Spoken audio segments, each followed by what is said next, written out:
Hey guys, welcome back to another episode of the Versatility Podcast. Welcome back, ladies and gentlemen. It has been over a month already, I believe, since the last episode. Damn, damn, a month just flew by that fucking fast, and there is a lot to talk about, ladies and gentlemen. I had to, and I mean, I had to split the script in half because literally, if I did the entire script for one episode, that shit would be a whole Kai Cenat stream. So that would literally take me half the entire day to get through everything. So this is gonna be part one episode of a two-part episode. So this is gonna be part one, recapping pretty much the whole month of May because I haven't. This is the first episode of May, and late April, talking about the NBA playoffs and recapping a lot, literally everything that has happened since the NBA playoffs started. Yeah, a lot to talk about. The UFL, soccer, the draft. Let's just get straight to it, ladies and gentlemen. There's a bunch of old, stinky information that it's old already. It's like this shit needs to be talked about already. It needs it's expiring. I need to talk about it before it stays in my script forever. Before it just lives in my notes because it's been living there for quite some time. But anyways, let's get straight to it, ladies and gentlemen. Because wow. And again, got nobody else to blame but me, since I love to delay shit like this. But anywho, ladies and gentlemen, let's go to ESPN.com and start off casually with MLB. Let's talk about the current standings at the moment. Let me just turn the brightness up for my notes so I can see it clearly. And here we go. So these are the current MLB standings as of May 24th, 2025. So that's time of this recording, Saturday night.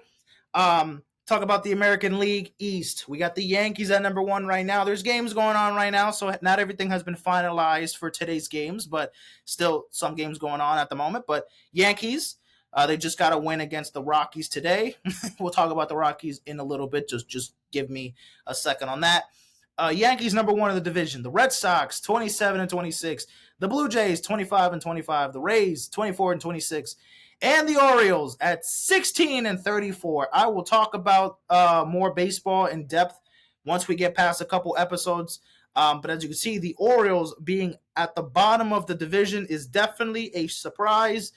They have been absolute disaster. They've been an absolute fucking disaster this season. They're fucking terrible. But we'll talk more about them later on in a couple episodes from now. In the Central, we have the Tigers leading 33 and 19. We have the Twins 29 and 22. The Guardians at 28 and 22. The Royals at 28 and 25. And the White Sox suck balls 17-35. The Mariners leading the AL West 29 and 22. The Astros 27 and 25. The Angels playing 500 ball. Not bad. And they're currently on an 8-game winning streak. Good for them. Rangers 25 and 28. On the 6-game losing streak. And the Oakland Athletics, oh boy, they were on a hot streak, and now they're on a cold streak. They've lost 10 straight games, 22 and 30 right now. Talk about the National League East. We got the Philadelphia Phillies back on top, 33 and 18. The Mets 30 and 21. Oh, shout out to the Phillies, obviously currently right now in an 8-game winning streak. The Braves at 25 and 26. But the Braves recently, yesterday, got back Ronald Acuna Jr. He hit his first 2 home runs of the season. He hit one on the very first pitch of his very first at bat last night's game, and he fucking absolutely devoured that pitch. And he hit another home run today. So he's 2 home runs and 4 RBIs, I believe, already to start in the first 2 games of the season. He's never hit 2 home runs to start the year in his career until today. The Nationals 24 and 28. The Marlins 19 and 30. The NL Central, we got the Cubs at 31 and 21. The Cardinals at 29 and 23. The Reds 26 and 27. The Brewers 25 and 28. And the Pirates, who are an absolute fucking disgrace as well, 19 and 34. And of course, no surprise, in the NL West, we got the Dodgers leading 32 and 19, 30 and 22. The Padres at 28-22. The Diamondbacks playing 500 ball, 26-26. And literally even on the road and away. That's pretty dope. And the Rockies are an absolute generational disaster class of a fucking baseball team and of a fucking organization. 9-43 to start the season, ladies and gentlemen. They are 3-22 on the road and 6-21 at home. They have a negative 170 run differential. And I mean, they somehow won their 9th game yesterday against the Yankees, but they lost again today. Anything else to talk about? Well, I mean, these are the games right now, as you can see. These are the games from today. They're later. We have the Phillies, A's, Marlins, Angels. Right now, Brewers. Not the Brewers. What the fuck am I talking about? The Orioles and the Red Sox are playing. The Blue Jays, Rays are playing. Guardians, Tigers, Mets. Oh, Mets, Dodgers. I'll probably have to put this game once this game is done. And some NBA basketball, but we'll get to that later on in the episode. Let's get to UFL because it's already been a little bit of time already. Fuck it. I'm not even going to show the damn scores for every game, but let's just look at the standings. I mean, the playoffs is already set, ladies and gentlemen. The Birmingham Stallions 6-3. The Michigan Panthers also 6-3. Both teams obviously are going to be in the USFL championship game in a couple weeks from now. That's going to be one of the semifinal games. And obviously the Houston Roughnecks and the Memphis Showboats, yeah, they're eliminated. So 3-5, 2-7, they're out the picture. They have 2 more games to play. It's week 9 right now, so tomorrow will be the last game of week 9. Next week will be week 10, and then we got the 2 championship games, and then we got the UFL championship game, I believe, June 14th, June 13th. It's what's like on a Friday afternoon, or not a Friday. I think it's on a Saturday night. Whatever. We'll look at the day in a second, but that sets up for the USFL Championship. Now, the XFL Championship game will be between the Battlehawks and the Defenders. They're the top 2 teams. The Battlehawks at 7-2 and the Defenders at 6-2. And the Renegades and the Brahmas, absolute dog shit. 4-5 are the Renegades, and the Brahmas are 1-8. Wow, dog shit. Anywho, these were the scores for this week. Today, the Stallions beat the Panthers 26-22. The Renegades beat the Showboats 30-12. The Brahmas destroyed the Battlehawks destroyed the Brahmas, 39-13 last night. And tomorrow we got the Defenders versus the Roughnecks. That's for this week. Next week, for the last week of the regular season, we have the Defenders and the Battlehawks playing back-to-back weeks. Oh, interesting. We'll see who wins that game to end the regular season. But they're going to be playing again, obviously, in the semifinals. The Roughnecks and the Panthers Saturday night. And then we got 2 games on Sunday, Renegades, Brahmas, and the Stallions and the Showboats. And like I mentioned, these are the semifinal games. They already should have it already set because, well, okay. Well, we know who's making it here. They haven't updated it yet, but both games are going to be Sunday, June 8th. And then the championship game will be on Saturday night, 8 p.m., June 14th. Oh, wait. It's going to be June 14th at 8 p.m. Oh, fuck. I'm going to be out June 14th at 8 p.m. I have plans that night. I'll probably have to watch that game on my phone because I'm going to be at another game that day. Not a football game, but close enough. Close enough to a football game. But anywho, that is a UFL recap pretty much. I mean, I literally had it week by week, but I'm not doing that, y'all. Like that's just insane. That's just insane. We're already here in week 9. Let's not waste any more time here. All right, let's talk about the Champions League, because we got to talk about the semifinals. That's where we ended up last time. Yes, you already saw who's the 2 final teams on board, but I think the last time I talked, Champions League was after the first game of leg 1. So as you can see, PSG beat Arsenal in leg 1. Inter and Barcelona tied 3-3 after leg 1. Now, let's talk about this motherfucking game. Inter versus Barcelona. 4-3 Inter. Milan takes the W. Takes down Barcelona. What an absolute cookfest of a game. This, ladies and gentlemen, was one of the best soccer games. One of the best football games I've ever seen in my life. This is up there with the 2012, or excuse me, this is up there with the 2022 World Cup final between Argentina and France. This is up there with fucking a personal favorite of mine, absolute destruction of Germany taking down Brazil in the 2014 World Cup. The Colombia-Uruguay game in 2014 World Cup. There's a bunch of games I can mention, but this one for sure. As a soccer casual, this is one of my this is going to be an all-time game for me that I've ever got to witness. I didn't see the first half because I was on my way home from work, but I saw the second half and I saw extra time, and oh my God, blow for blow. I mean, the game was 3-3 entering this one, and then we got Inter Milan attacking first. Then they got a penalty to take a 2-0 lead in the game. And then bada bing, bada boom, Barcelona within 6 minutes, they tied the motherfucking game.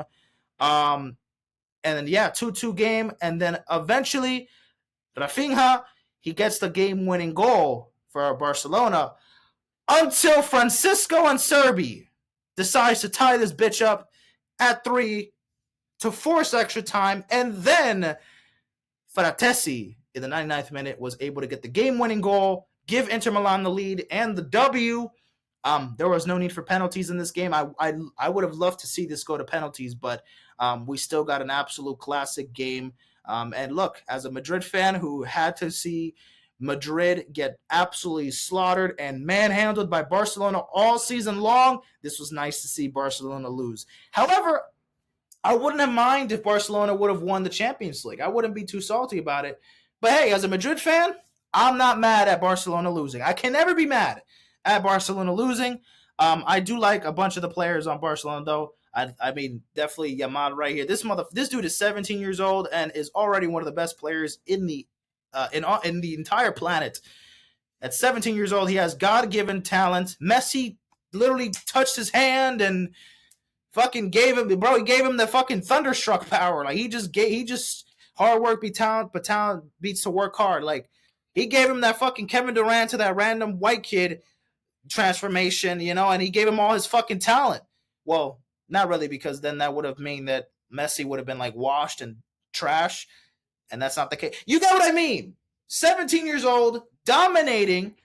He didn't score a goal on this one, but still has absolutely dominated at 17 years old. And he has 7 million more years to go. He has 7 million more fucking games to play. He has 7 more million titles that he is on the verge of collecting little by little. And he's already won a lot at 17 years old. He's already won a European Championship title last year with Spain. Obviously, a bunch of wins for Barcelona. He won La Liga this season. He won the Copa del Rey, beating Madrid. He's won a bunch of FIFA other awards and stuff like that. The only awards that he's really missing, like the big awards, is definitely the Champions League, the World Cup, the Ballon d'Oro. But relax, he's 17. He will get there at some point. He'll probably win all that shit in a matter of time. So we can't really stress about that too much. But let's talk about the other game. PSG. This game wasn't as good as the previous game that was the day before, but PSG took care of business against Arsenal 2-1. They win it 3-1 in aggregate. Leading up to the championship game next Saturday night, ladies and gentlemen. Next Saturday night, we got the champions, or Saturday afternoon. It's going to be at 3 p.m. But it's going to be at the Alliance Arena. I believe that's in Germany, right? That is in Germany, yes, in Munich, Germany. That's one of the nicest fucking stadiums I've ever seen in my life. Look at the exterior of this arena. That looks really fucking nice. That looks really fucking nice. It kind of looks like the what's it called? It looks just like the I'm just make sure I'm screen. Yeah, just haven't done an episode in a while. Just want to make sure you guys are seeing my screen real quick. It looks like the Intuit Dome a little bit, like the outside a little bit. Yeah, like it kind of looks a little bit similar, right? Like the exterior looks a little bit the same, but obviously a lot bigger. Of course, the fucking stadium, and this is where Bayern Munich plays, right? Yeah, this is a really poppin'. This is a really nice fucking stadium. I would definitely like to go there. I will be going to Germany this summer, but I won't be going to Munich. So I'm going, somewhere else in Germany. Maybe next time I'll go to see that stadium, but for sure that would be nice. But anyways, back to the championship game we got next Saturday. Who do I got winning? PSG or Inter Milan? Uh, I'm probably gonna go for PSG. I went to Paris a couple years back. I went past the stadium. I took pictures of the stadium. PSG won. They won the Liga One. That basically they're the series or the league in France. They won another the Coupe de One, Coupe Oro, Coupe de France. They've won basically two French titles. They're the best team in Paris. They're the best team in France, excuse me. The best team in France, no doubt. They have a chance to be the best club in the world because they're going to be playing, of course, next Saturday. And they're going to be playing in the Club World Cup this summer. So they have a chance to win 4 tournaments or 4 titles in 1 year. Obviously, they got the Liga 1 title. They got the Coupe de France. I believe that's what it's called. I correct me if I'm wrong. You guys know more soccer than I do.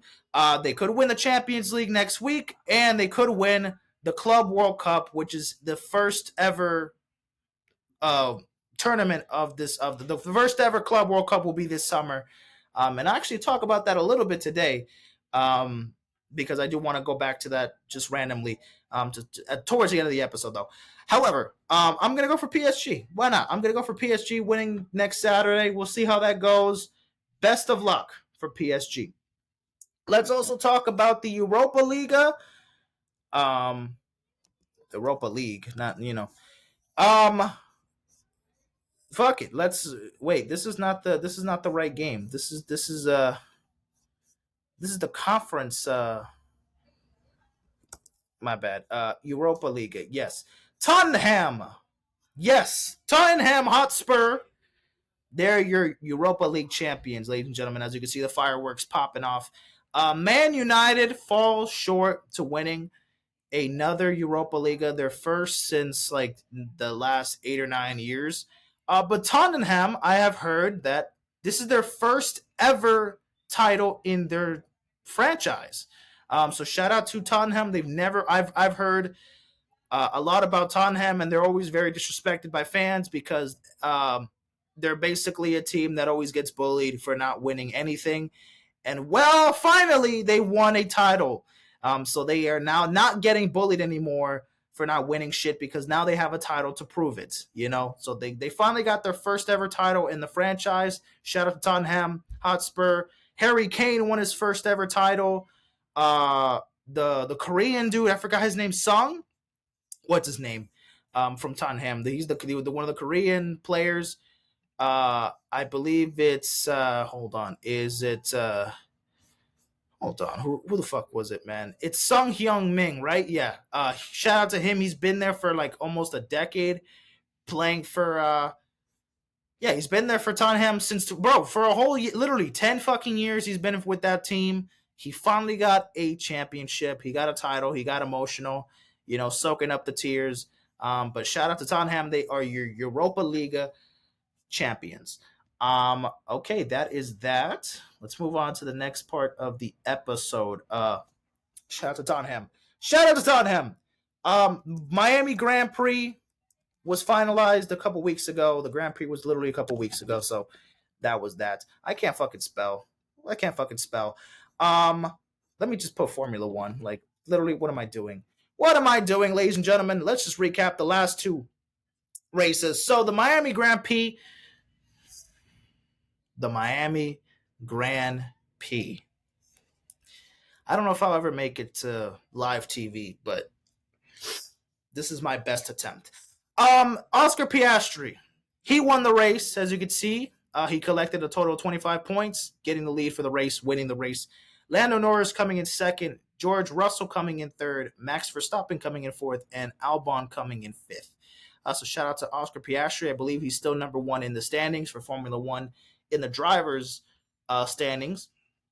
And let's talk about last week's race in the Emilia Romagna Grand Prix. Max Verstappen got back to his winning ways, his first or his second win of the season, I believe. So he got that. Lando Norris got second, Oscar Piastri got third, Hamilton got fourth, and Albon got fifth. Tomorrow is going to be the Monaco Grand Prix. As you can see right now, the starting grid is Norris, Leclerc, Piastri, Hamilton, and Verstappen. We'll see who wins the race tomorrow. Fuck it, I'm gonna go with Hamilton winning the race tomorrow. I'm kidding. Give me Lando Norris. Actually, I think he can finish strong. He's number one. He's gonna be starting off first in the race tomorrow at 9 a.m. Hopefully, I'll be awake at that point. So yeah, let's see Lando Norris. By the way, I got a Formula One. Let me just brief interruption, pretty much.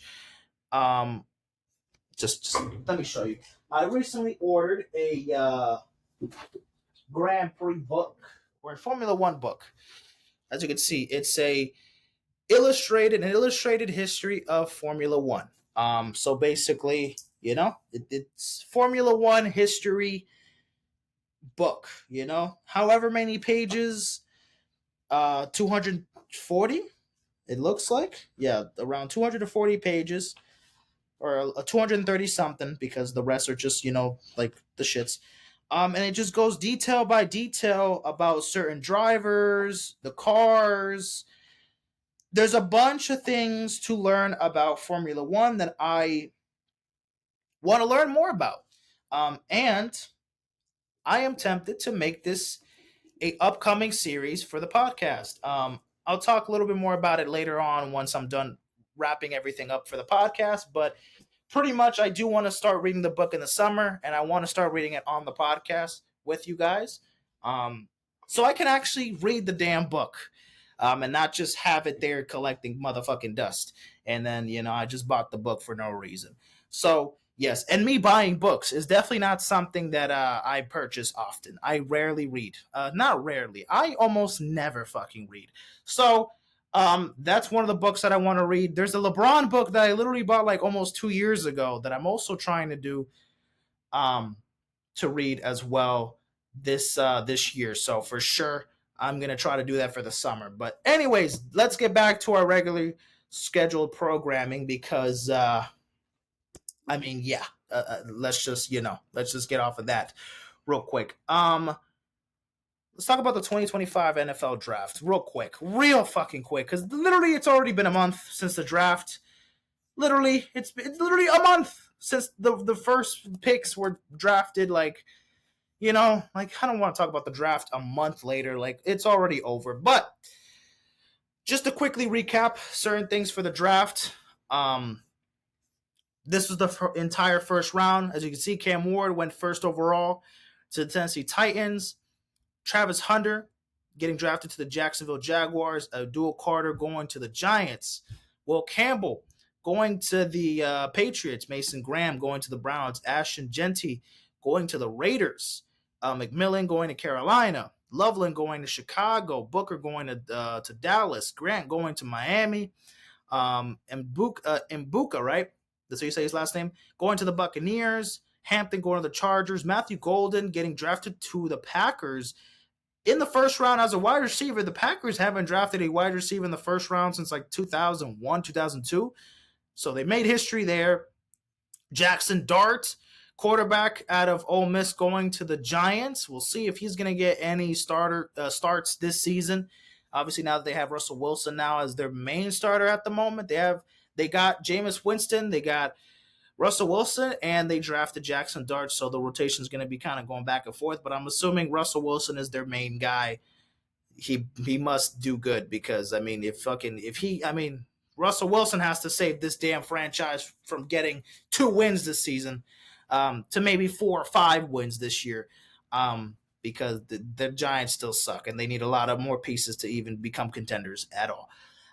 Pierce Jr. going to the Falcons. Williams going to the Lions. Harrison going to the Bills. Campbell, a linebacker from Alabama, going to the Eagles. Josh Simmons from Ohio State going to Kansas City.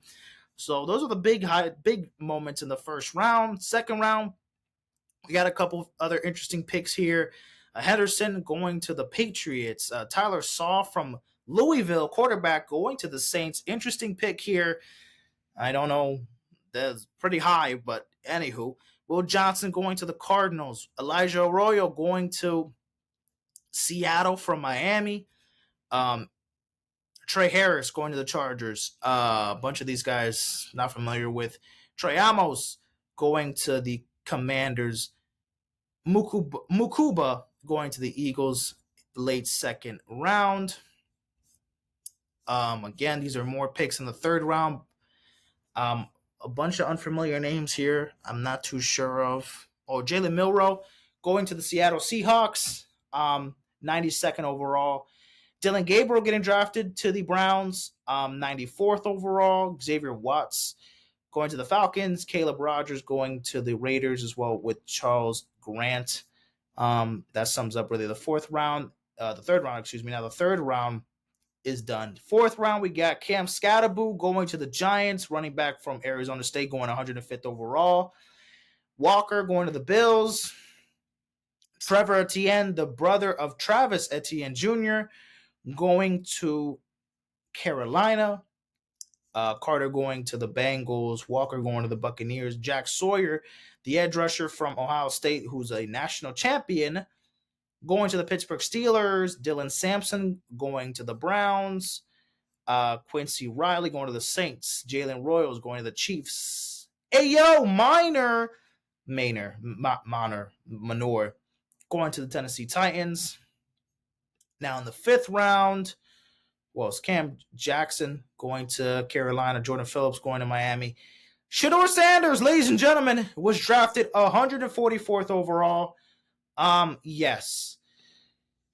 How the fuck did this happen? How did how did Shedeur Sanders fall into the draft so motherfucking late, all the way to 144? Basically, a lot of shit must have gone wrong with like the pre-interviews. The interviews that he had to do pre-draft. There was a bunch of rumors that it went poorly, that he felt entitled to make his own demands, and they felt like he was running the show. And obviously, he's a player that's going through the draft process. This is not your show. This is not under your control. So obviously, for the people who are in charge of the Browns, or for all the other teams that interviewed him, they just kind of felt like this is your job, is to do your job, is to do good in the meetings and the interviews, and to present yourself, go out there and practice, show us what you got, this and that. You gotta be a role model. You gotta follow everybody else in line, do what you gotta do. Don't be thinking you're the hot shit and think you call all the shots, and you come here with your big dick thinking that you run this whole fucking building. Basically, that could be a huge reason why he fell all the way to the fucking fifth round.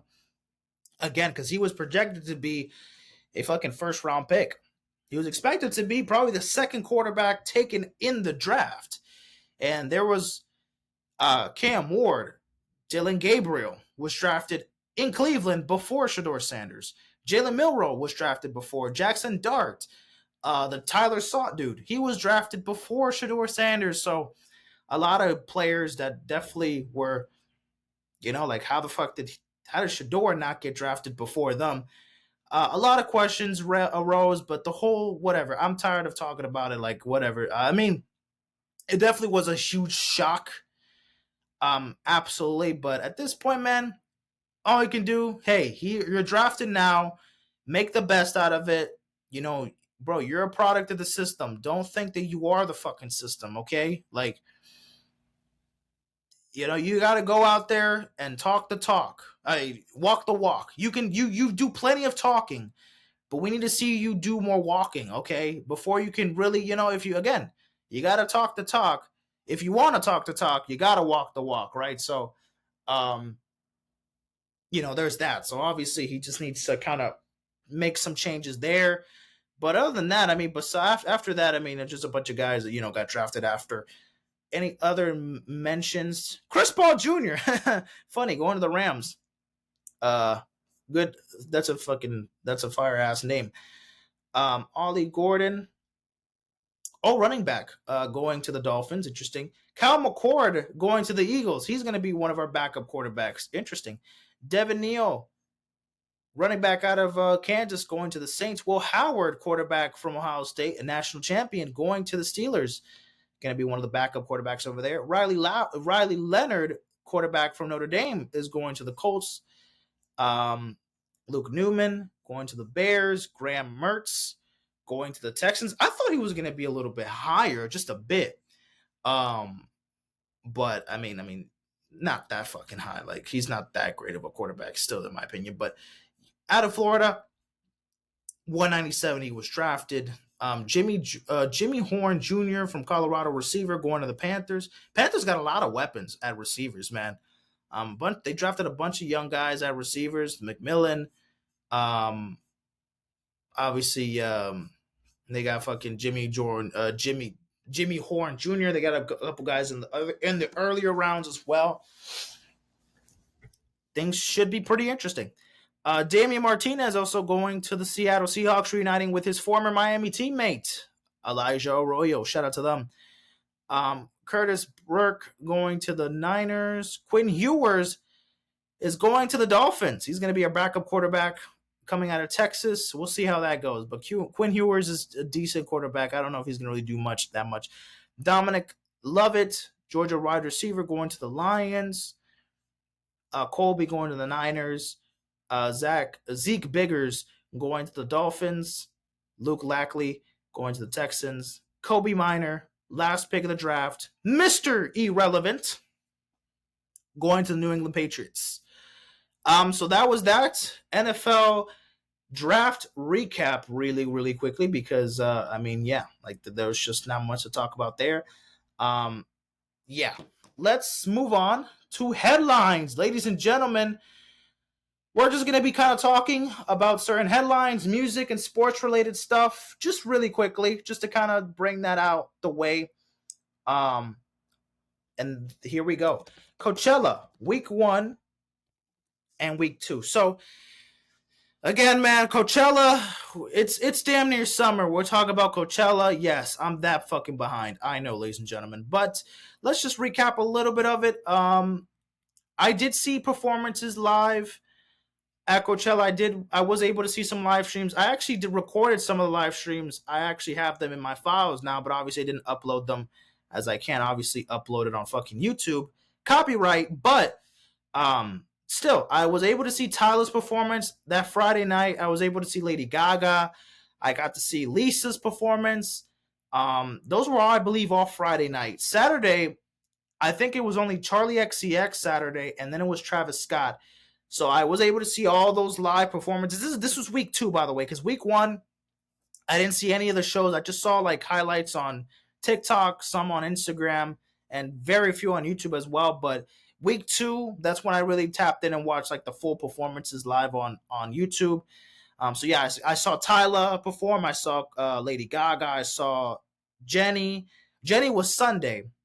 I saw Jenny on Sunday. I saw Lisa on Friday. I saw Charlie XCX. I saw Travis Scott. That shit was popping. I have a fucking... Bro, that concert was at 3 in the morning. I was up at 3 in the morning, Saturday night, watching Travis Scott perform, and I was just fucking going crazy. I was just going up and down. I was sitting on this fucking chair, and I was getting up. I was throwing a fucking party in my bedroom at damn near 4 in the morning with my fucking headphones blasting. It wasn't the best Travis Scott show I've ever seen in my life, because the show that I actually went to was definitely better. However, though, I couldn't complain. I had a lot of fun watching that performance. So, yeah. And then I saw Jenny. On Sunday. I saw Bia Badoobie a little bit, but it was kind of in and out. Those were the performances that I watched. Any other ones? Oh, I saw Megan Thee Stallion. I saw a little bit of Megan Thee Stallion, but not all of it. I saw a little bit of I saw Mustard's performance. Yes, I saw Mustard's performance. I saw Yeat's performance as well, and Glorilla. A mix of not all of Glorilla, but a little bit of it. Saturday, am I missing anything from Saturday? No, I think it was literally only Charlie XCX and Travis Scott that Saturday night, and then Sunday, yeah, I didn't see Post Malone. Sunday night, but yeah, definitely the best show was definitely Travis. I did like Jenny's performance though Sunday. It was nice. I really liked her performance. Lisa, On Friday's performance was actually pretty dope. I liked it as well. Lady Gaga though, whoa, she fucking killed that. Honestly, I'm gonna say Lady Gaga had the best show. I mean, I think Travis Scott is probably arguably a better performer. However, Lady Gaga was like, not so fucking fast. I would say she did outdo Travis Scott in Coachella, though. Lady Gaga had the best performance. Lady Gaga had the best performance at Coachella in week 1 and week 2. I didn't see Travis Scott week 1, but I did see him in week 2. But still, even just looking at week 2, Lady Gaga got him. And I never seen Lady Gaga live, but man, seeing the setup, the choreography, and obviously all the amount of fucking hits Lady Gaga has, bro. She is a fucking icon. And yeah, that was amazing to watch. That was really fucking cool to watch for sure. So super excited about that. That was fun to watch Coachella, but damn, that's fucking old news already. That's been a month already. Also, already kind of old news. GNX tour has officially kicked off a month ago. But let me show you guys the tour dates that. Well, these are the current tour dates right now. I mean, oh, he has a show in LA tonight. That's awesome.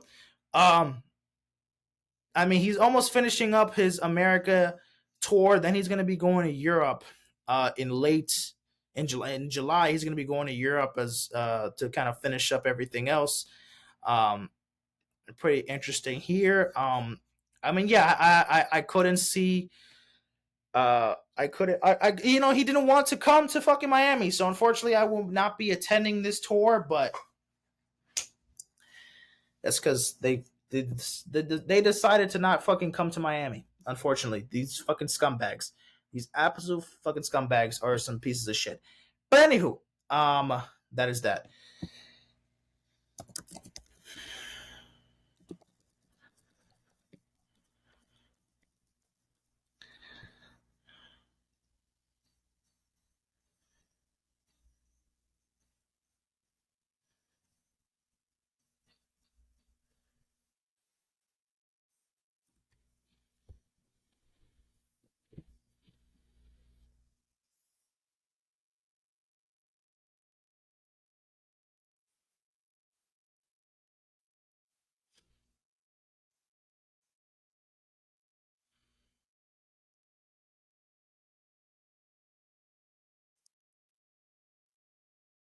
All right. Now that we move on to that, Nico Harrison,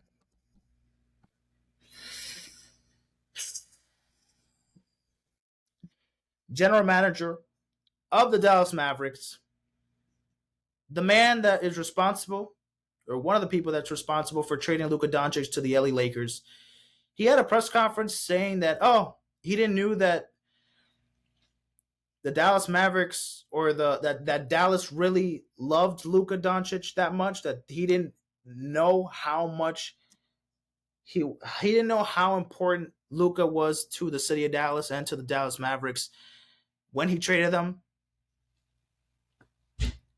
What a fucking idiot. He got lucky because the NBA lottery happened and they ended up getting now the number 1 pick. So the Dallas Mavericks actually have the number 1 pick in the draft coming up next month. So we'll see what they do here. They should easily draft Cooper Flag, who should expect to go number 1. And look, it's calling for redemption. And to be honest, I could do a whole little talk about the NBA draft lottery and how low-key it felt rigged. I mean, it's insane how the same man who traded Luka Doncic, it felt like he was taking all these fucking bullets just to get like a light shined on his fucking head, and he, getting the number 1 pick and getting hopefully a future franchise player in Cooper Flag. He's gonna be the next Luka. I mean, he's not the next Luka, but like, is that the goal here? I mean, expected to get a great player after losing a generational talent. So yeah, we'll see what happens and transpires there, but yeah, not the best thing to say in the interview there, like just looking like a fucking idiot. How did you not know, or what made you think that how did you get impression that he wasn't that important to the Dallas Mavericks. I don't know how we're gonna move on from dumbass Nico Harrison. Jarren Duran. This also happened again. All this is all news. Um, this was an incident, I believe, in Cleveland. Yes. Um, yeah, there was a situation where a fan was yelling at Jarren Duran. Uh,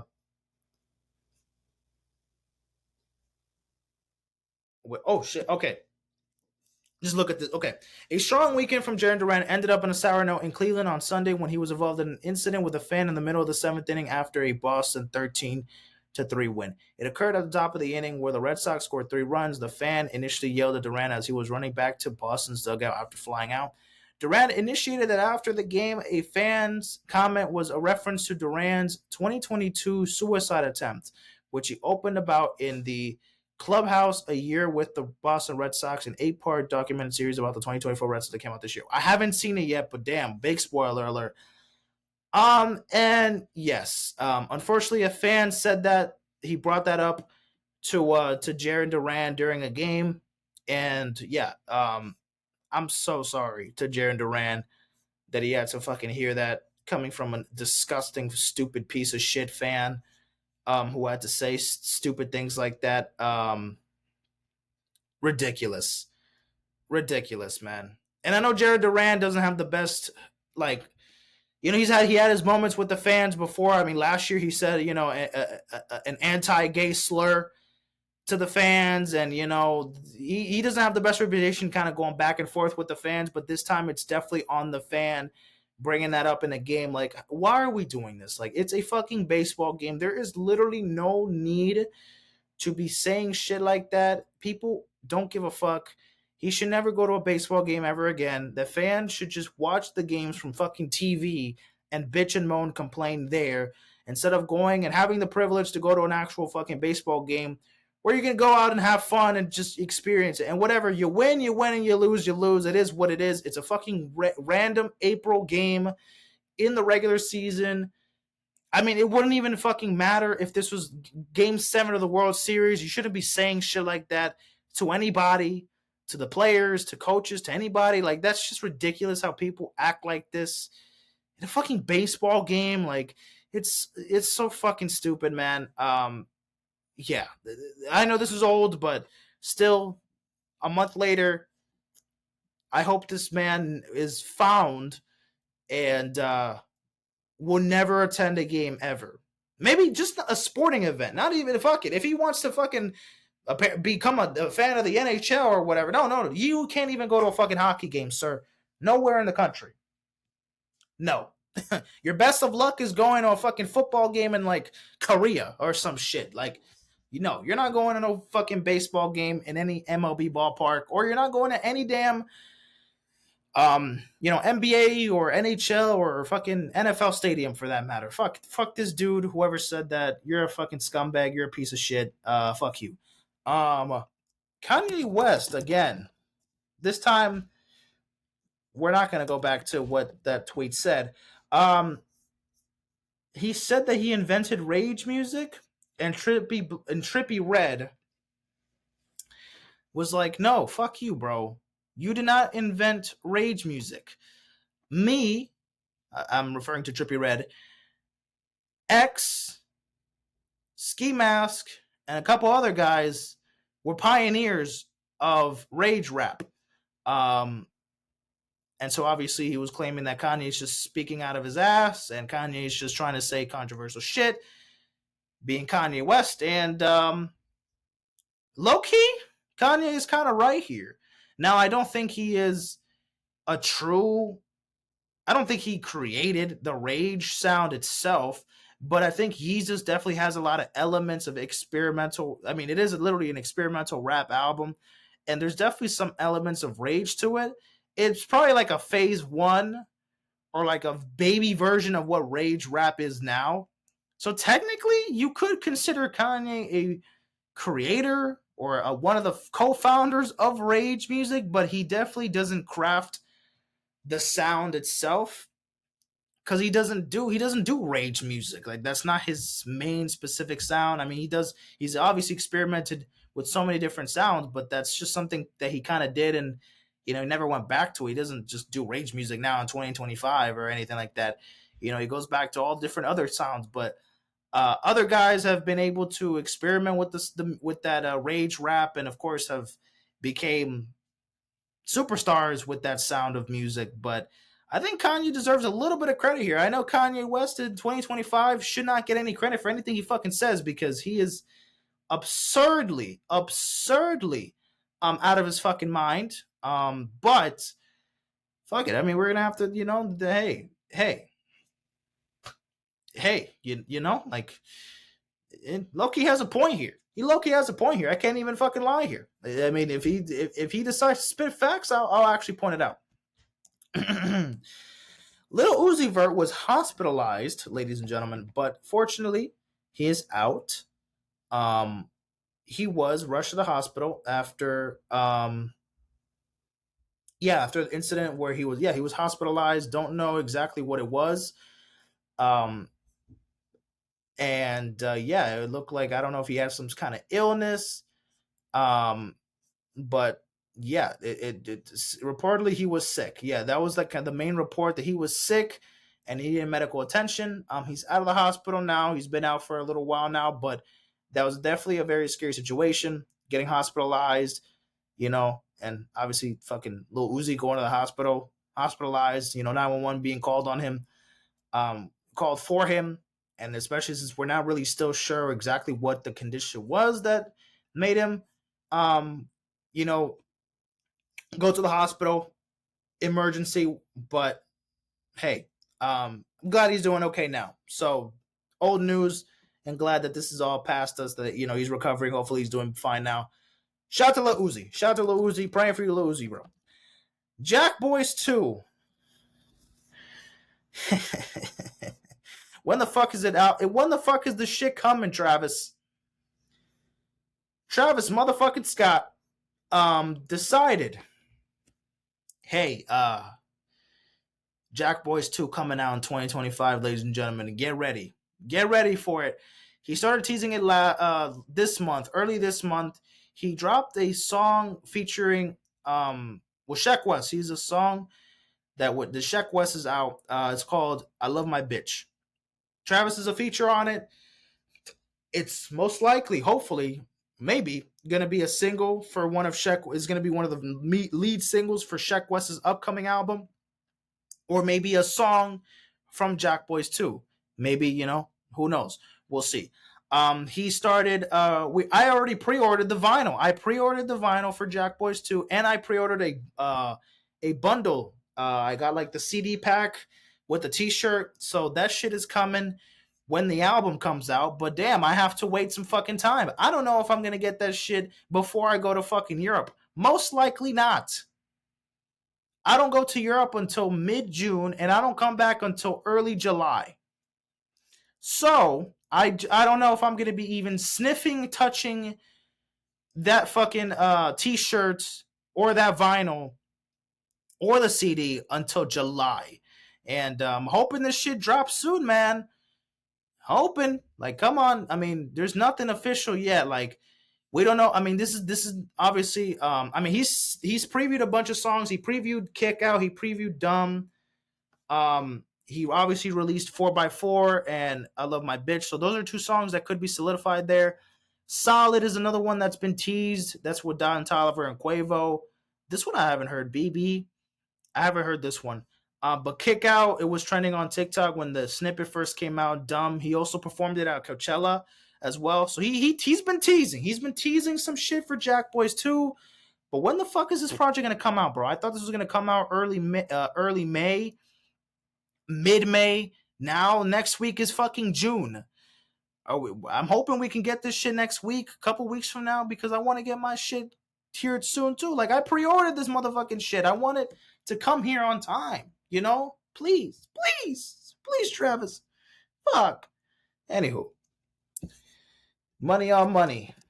That's the new Young Thug and Future song. I'll be honest with you, I'm not a big fan of the song. I think the song is fine. I think Future carried this song. To be honest with you, I think Future definitely carried this whole fucking song. It was all right. But I'm excited for Young Thug's album. But again, Young Thug's album was supposed to drop again in May. UI Scooty, and now when the fuck is Young Thug expected to drop? Let me look at the April. Not the April. Let me look at the May 2025 album release calendar because yeah, it was supposed to be Thug and Travis dropping in May. That's not gonna happen. So we're waiting for June to come. This is for late May, so I mean, nothing next week. So whatever. Let's just go to June. Yeah, I don't know if either albums are dropping next month. I hope so. Lil Wayne is dropping June 6th. Fucking Addison Rae is dropping June 6th. Kanye West might drop in June as well. So June could be a pretty big year, a pretty big month of the year. Definitely if Thug and Travis drops. And hopefully that Lil Wayne album is good, but I'm kind of nervous about the Lil Wayne album. I don't even know if I'm gonna listen to fucking Bully. I no, I don't think so. Fuck that shit. Addison Rae album, sure, I guess. I guess I will tap in and listen to it. Maybe. So yeah. Young Thug, Travis, drop the fucking album. Stop messing around with me. Drop the fucking album, please. Enough is enough. Thank you. Thank you. Shador Sanders was pranked by one of the sons of the Falcons, I believe, one of the yeah, what happened? It was one of the DC. It was the defensive coordinator's son, Jeff Ulrich. His son decided to prank call Shador Sanders, this saying that prank calling him, saying that hey, his number was leaked and that he was drafted, pretending that he was a GM, and he called him and pretended that he was drafted and everything, and got fucking exposed and this and that. Yeah, man, so fucking stupid. You're a fucking idiot. I hope he got an ass whooping. Idiot of the fucking month, I guess. We'll just show there for that. That was that, ladies and gentlemen. Bill Belichick.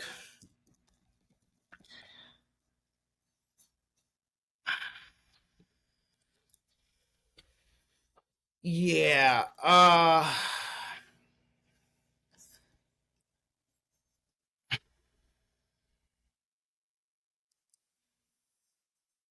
I don't like this. I'm sorry. Like, this is insane. Like, this is really fucking weird. This is really fucking weird. Hell no. Hell no. I couldn't imagine. This is disgusting. No, thank you. I don't want to fucking do this. No, thank you. Please break up.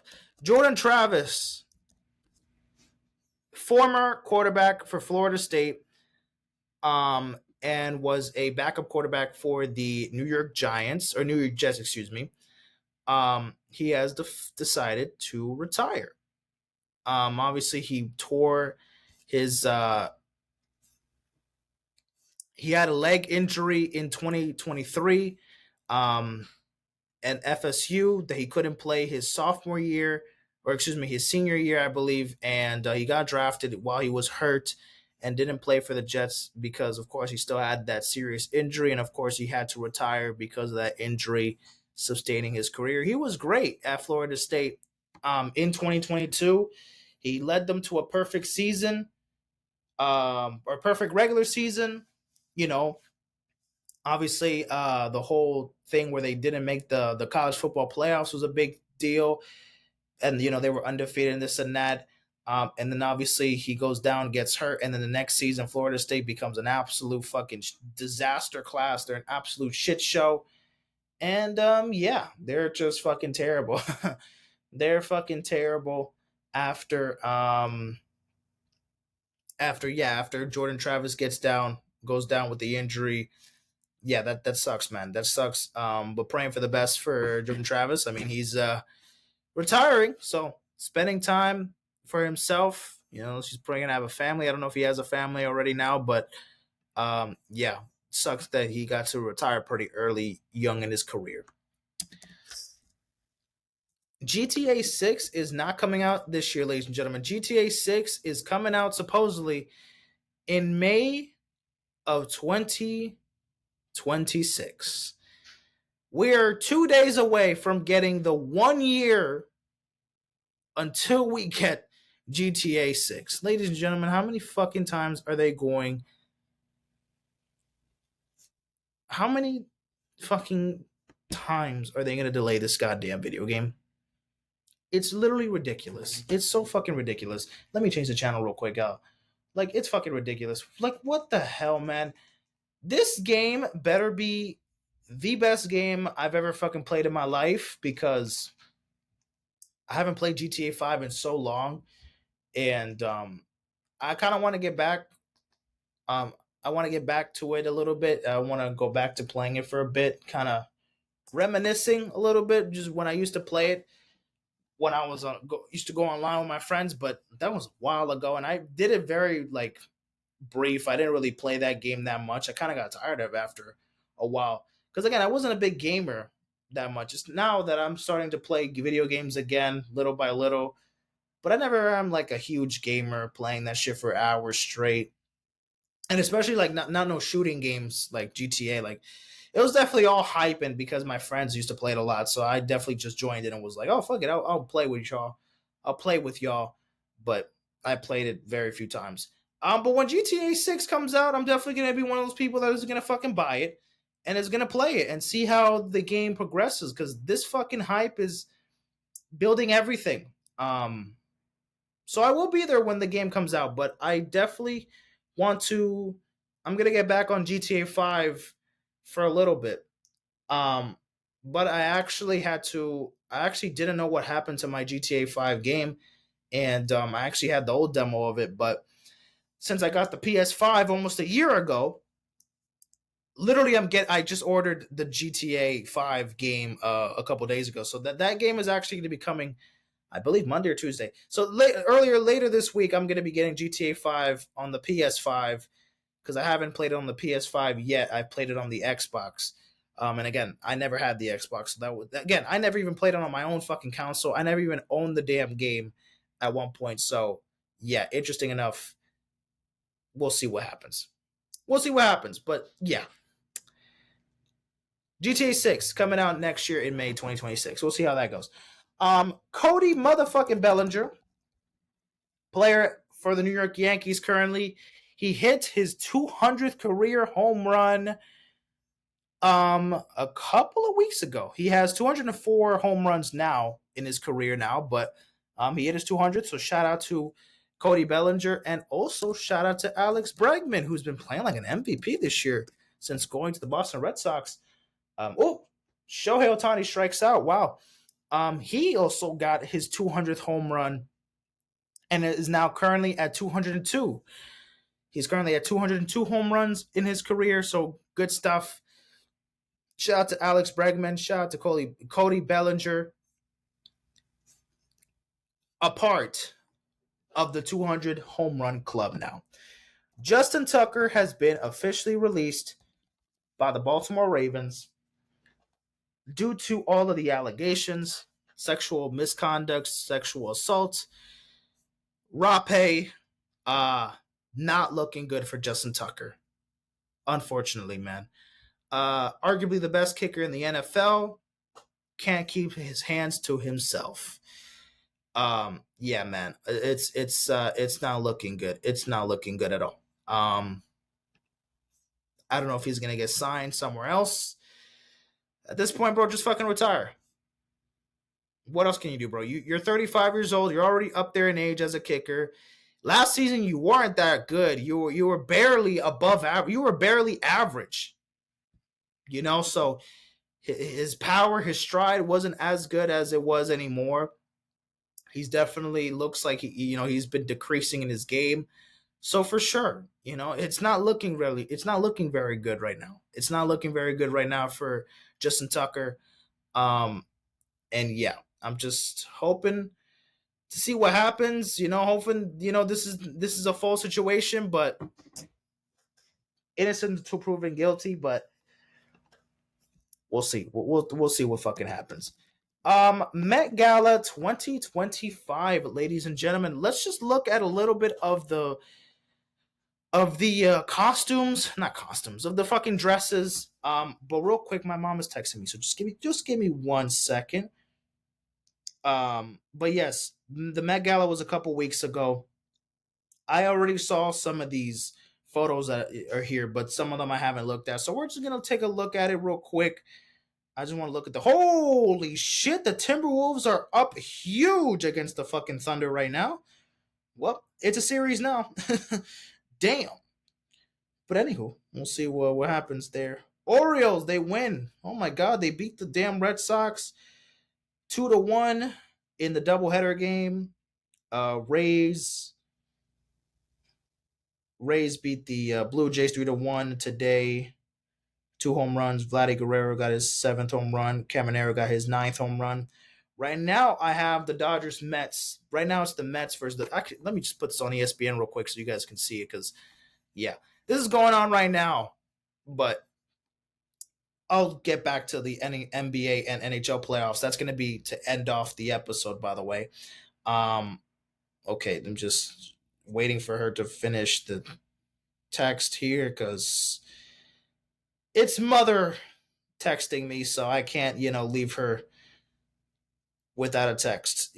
As soon as I see that shit, I have to reply, or else, mother will be blowing up my phone. Let's not let Okay, we're okay. There we go. All right, we're in the clear now. Oh shit, they put Edwin Diaz in top of the 8th. Oh, that the Kim dude. Yeah, he's still second base. Okay, perfect. Dodgers down by 2, top of the 8th. All right, let's get to the Met Gala again, ladies and gentlemen. Let me pull the script again. Yeah, there we go. Just where are we at right now? At an hour and 2 minutes. Oh, we actually looking pretty decent right now. We're maybe like 80% done with the episode. I would say like 80 something percent. Anyways, let's get to Met Gala. Let's look a little bit of these looks. Actually, let me just look here through like CNN. Just kind of look at it at a bigger picture here. So this is Janelle Monáe. I actually kind of fuck with it. Definitely this one more than that one. That one looks more abstract, which doesn't look too bad either. But I'm definitely fucking with this outfit. It looks pretty good. This is what, Lauryn Hill? Wow. This is her first ever sorry. This is her first ever Met Gala appearance. Interesting. She looked pretty good here. I actually didn't mind this whole dress here. The yellow combination's only pretty good. Halle Berry. Ooh, Halle Berry looking phenomenal, looking scrumptious. God damn. Cardi B, the hair's rocking, the fit is fine. I don't mind the fit, showing cleavage, but like the fit's rocking. It's not bad at all. Rihanna looks dope as fuck. That big ass hat to cover that big ass forehead. No. But she looks great though. And once again, she is fucking pregnant with ASAP Rocky's child again for like the 7th fucking time. They stay busy. They stay busy, but she's looking great. She's still looking really, really good. This is Usher, and who is this? This is his wife? Oh, this is his wife. Should look. I mean, they look fine. They look good, nice together. This is, I don't know who this is, but I'm not, the hat looks a little weird. It looks like it looks like a boot, but like it was like the material looks a little weird for it to be like a boot. And like, god damn, those fucking hips are humongous, and making it look huge as fuck. Kim Kardashian with the necklace, the hat basically covering her fucking half of her face there. What is that, like little the like the fucking necklace, big ass necklace piece that's like attached to the dress. The dress doesn't look too bad though. I kind of like the texture of it. Um, it's leather, right? Yeah, this is all leather and shit. Yeah, it looks pretty dope. Chaperone, she doesn't look like anybody from the pre. Like it doesn't look like a part of the. Like I get the theme is like these hats. I don't know exactly what the theme is, but like you know they're wearing hats. This looks like an old 1920s like this looks like an 1880s party. Like this looks like a fucking 1880s party. She's coming in with this fucking pink like suit. It looks kind of crazy. Like this is like a 70s 80s inspired fit. It's just wrong era. It doesn't fit. Um Lizzo doesn't look that bad with the blonde hair as well. It's not bad at all. I don't mind it. Again, doesn't fit the theme, it looks like, but it doesn't look that bad at all. I don't know who this dude is, but I mean, shout out to him. Doja Cat, again, looks more 60s and 70s to me. It doesn't look like Sinners to me.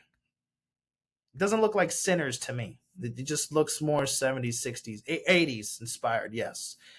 Uh, Kylie Jenner kind of went plain here. This is kind of a simple ass dress here. I'm not really. This kind of looked like standard. I don't know who the fuck this is, but he kind of looks dope. I'm not gonna lie, dripped out the fuck. FKA Twigs looking nice. This is a bit much, but sure. Standard people. Angel Reese looking decent here. I like, I kind of like the dress. Top part looking nice as well, not bad. Okay, it looks like a fucking school teacher, sorcerer, Harry Potter world. Oh, I kind of like this. The red like thing look thingamajigs. Yes, I am such a fashionista. I know exactly what all this shit is called. It doesn't look that bad. This is kind of hard actually. I kind of like this fit too. This is not that bad. This one looks fine. This is Burberry. Oh, it looks fine. Oh, this is the girl from one of the girls from Euphoria. The jacket, the pants, the suit. It looks fine. She looks fine. Bolden in all red. It looks kind of hard though. This is wait, is that Sha'Carri Richardson? That's Sha'Carri Richardson. Oh shit, she's at the Met Gala. What the fuck? Um, looks all right. Doesn't look that bad. Okay, Elvis Presley. Shout out to Elvis. This is a bit much. I don't know. I don't know. Serena Williams. Ooh, I kind of like that dress. I like the color of it for sure.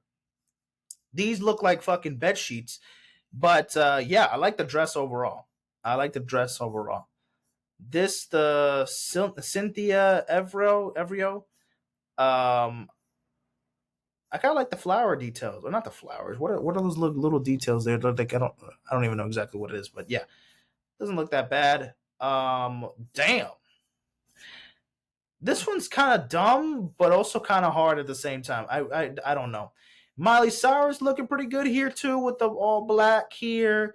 Doechii, I'm not gonna lie, she looked fly as fuck here. This is Pharrell uh inspired. This is Pharrell design. This is pretty dope. Louis Vuitton. I'm fucking with it. With the shorts is also dope. This looks kind of hard too. Even though I kind of don't like the collar that's like golden and the tie green and like the vest is red, the suit is blue. Damn, all these different kind of colors. It looks a little crazy. Lisa, she looks really good. I think it looks kind of simple, but she looks stunning. She looks great.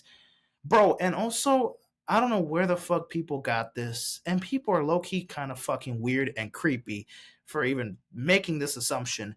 But people were saying that her fucking underwear or like the lingerie part, apparently people were making conspiracies that she had fucking Rosa Parks on her damn lingerie suit. Like, first of all, y'all fucking weird.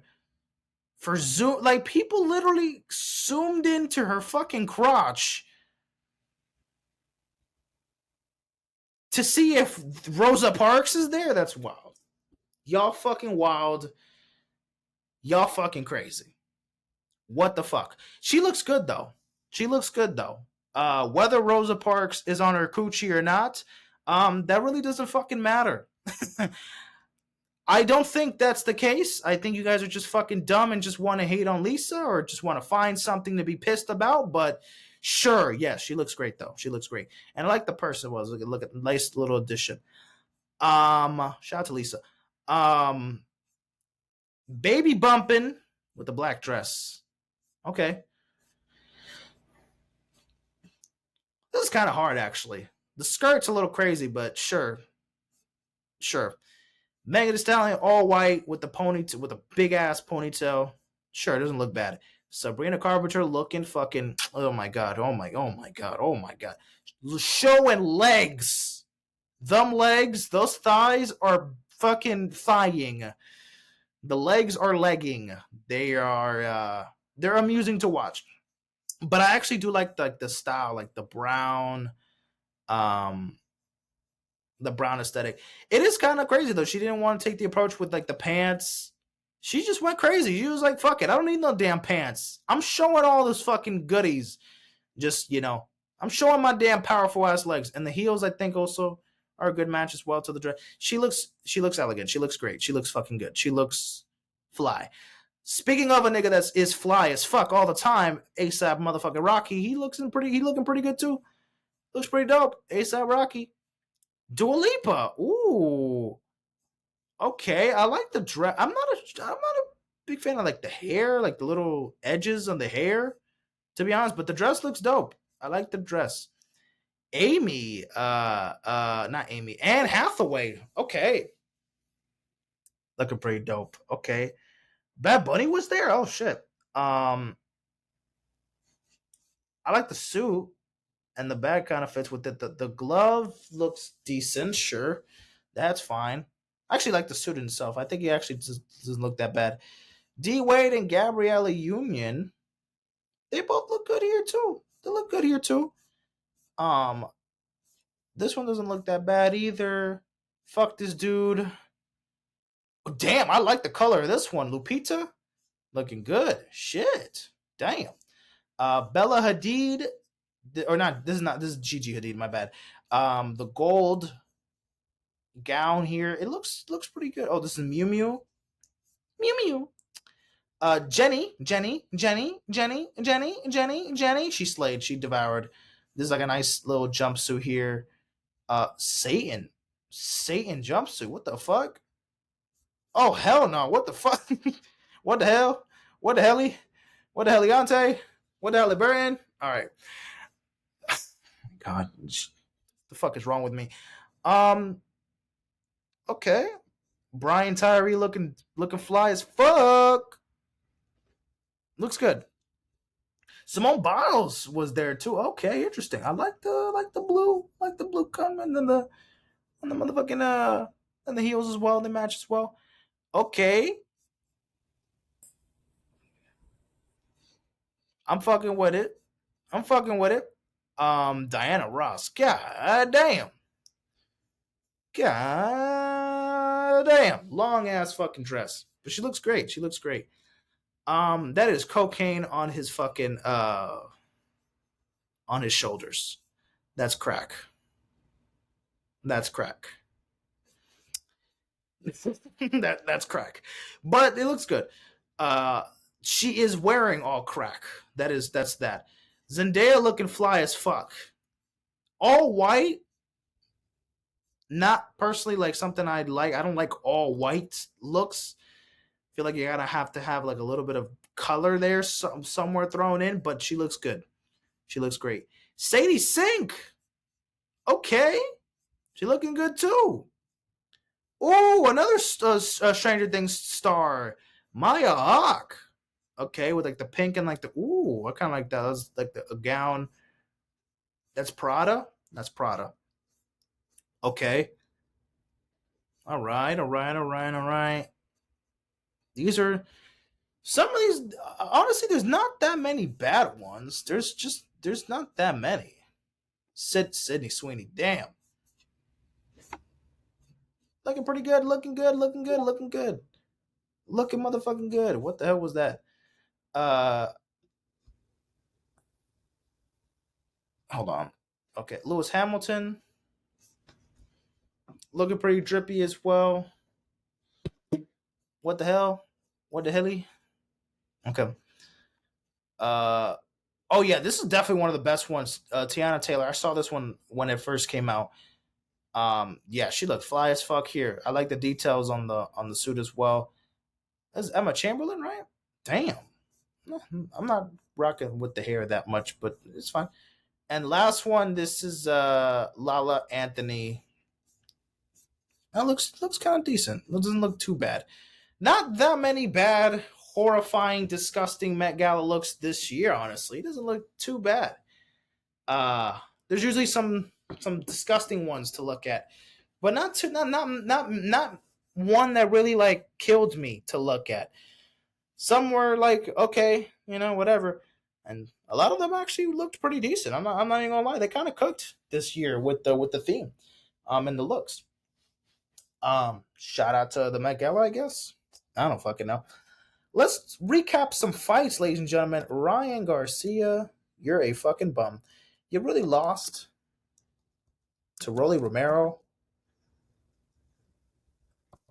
I can't fucking fuck. Fuck. Fatal Fury. Fight. Yes, boxing event. So there was three big main events for the Fatal Fury fight. It was between Ryan Garcia versus Rolly Romero, Devin Haney versus Jose Ramirez, and Teofimo Lopez versus Arnold Barbosa Jr.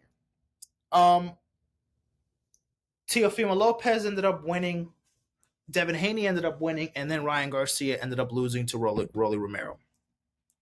Bummy, disgusting, terrible. What the fuck, man? Canelo fight was the very next day. Canelo won light work. Didn't watch the fight. Was out and about having a really good fucking time in my life that night. But I didn't watch that fight. But Canelo still won the fight.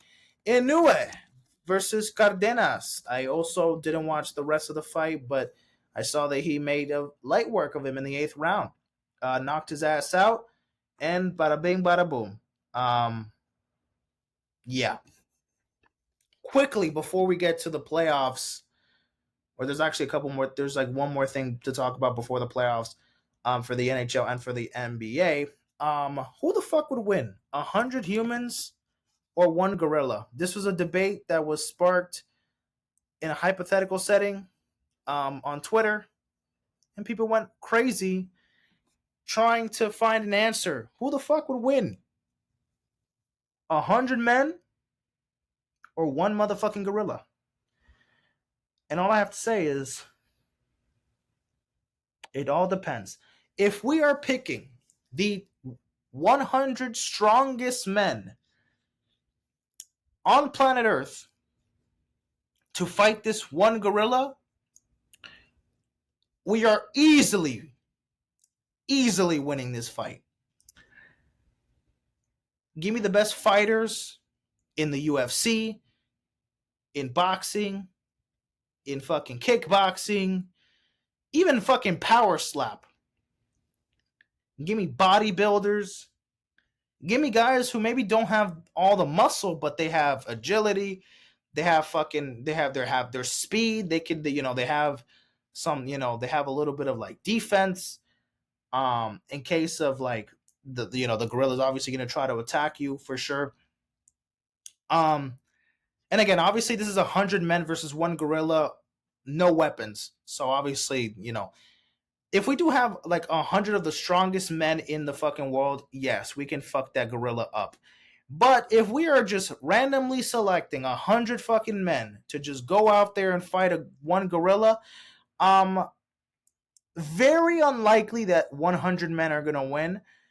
Because it won't be 100 men winning this fucking fight. It'll probably be like 10, because the rest are gonna be fucking dead.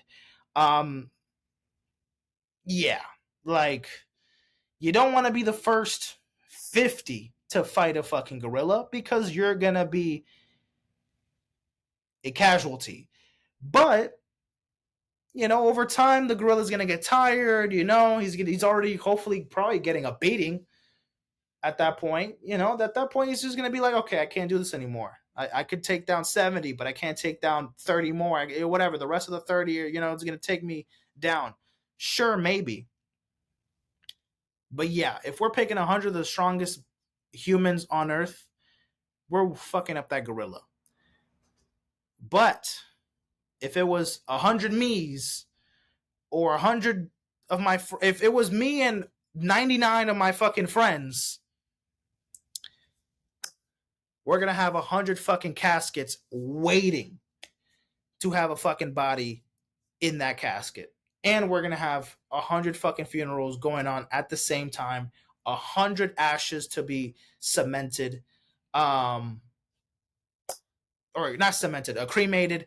So yeah, it won't look good if it's just me and 99 random motherfuckers. But if it's Mike Tyson, John Jones, Khabib Nurmagomedov, if it's people like if we're having fighters like them taking out gorilla, oh yeah, light work.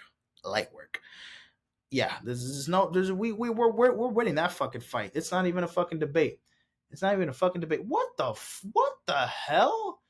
Did this man just pour an entire beer on his fucking head because the Mets won a regular season game against the Dodgers? Am I seeing that right?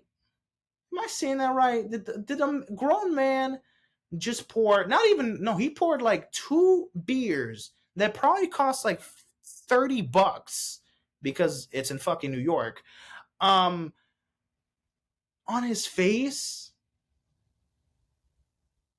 You acting like you fucking won the division, made the playoffs, won a World Series. Relax. You can celebrate. Why are you fucking wasting beer and throwing it on your fucking face, bro? Relax. Damn.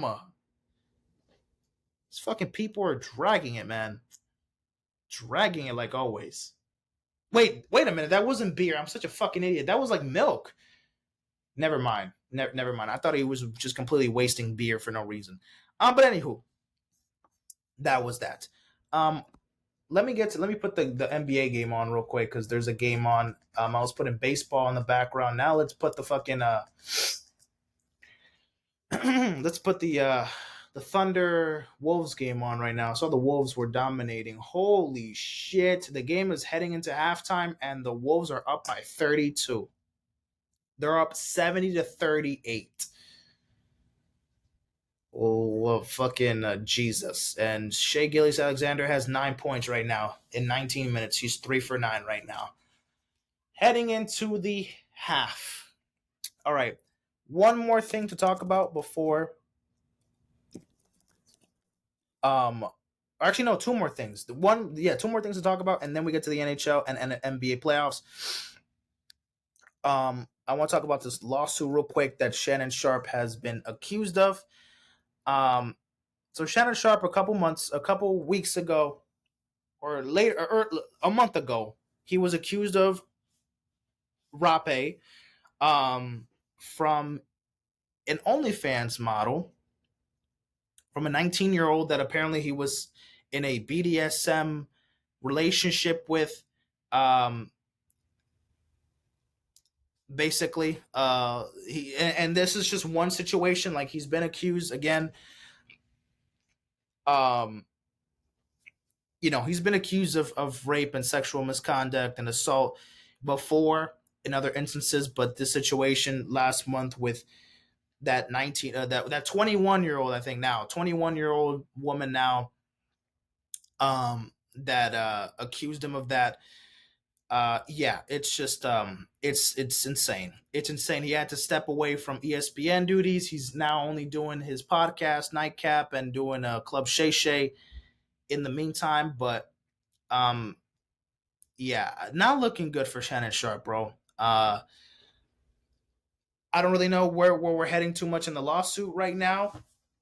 I don't know exactly what's missing, what he's supposedly we don't know if he's in the right or wrong here, but the case here is just very odd. I mean, the whole situation should just be like, it's very tricky because I mean, this is something that he got into on his own. You decided to fucking fuck around with a 19-year-old, and you're in your 50s, bro. Like, dude, find someone around your fucking age, bro. It's just like, again, going back to the Bill Belichick and like the woman, like that woman is like 24, 25 years old, and Bill Belichick is almost fucking 80 years old, bro. Like, why are 20-year-old women or men around 80, 70-year-old, 60-year-old fucking men or women? Like, why? Under what reason is it justifiable as a mid 50s, damn near 60-year-old man to be fucking around with a 19, 20-year-old, 1-year-old woman? And I understand that now with social media, it is so fucking easy to have access to anybody, any woman of all ages. And obviously, the younger, the better, it seems like. It's like as soon as they're 18, they create their fucking OnlyFans, and it's just easy. It's just more accessible to find these women that are out here lurking, trying to find, trying to get that kind of validation from men. And of course, you get people like him that just fall victim to it. Like, bro, you are a grown man that has children that are older than the woman that you are having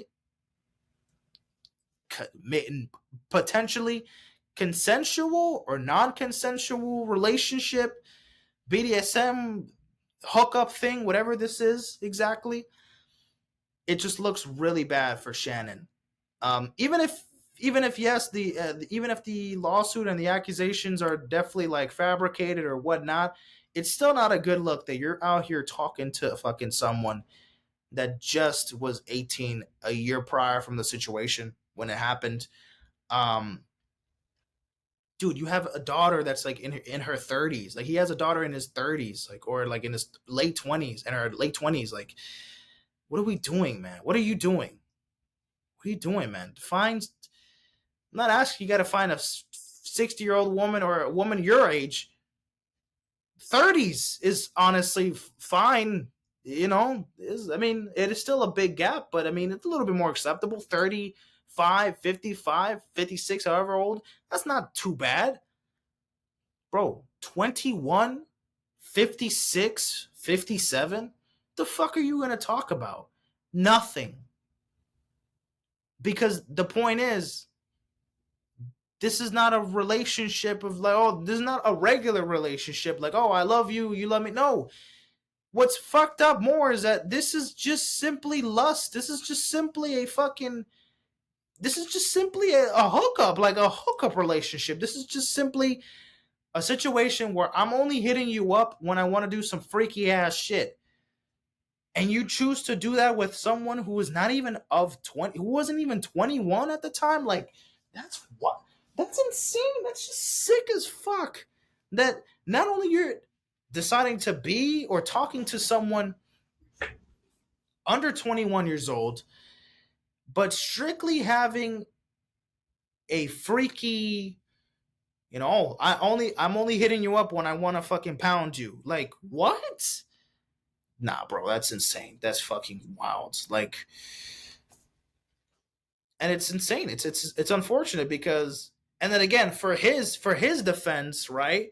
His defense would probably be like, well, what fucking 40-year-old woman is out here saying, oh, I want to get pounded? It's these fucking 21 18, 19-year-old girls on fucking OnlyFans that are out here begging to get, pounded or whatever. Sorry to be so graphic, but, how many 40-year-old women out here asking the same or acting like a 19, 20-year-old that's on fucking OF? Like, it's not the same, I know.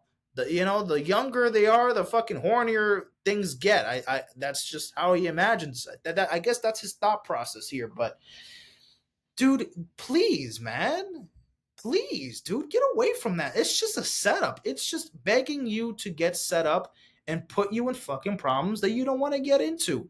And here you are in this fucking predicament. Like, I'm still watching Nightcap. I'm still watching some of his podcast episodes. So I'm not gonna stop like watching his content and this and that. But like,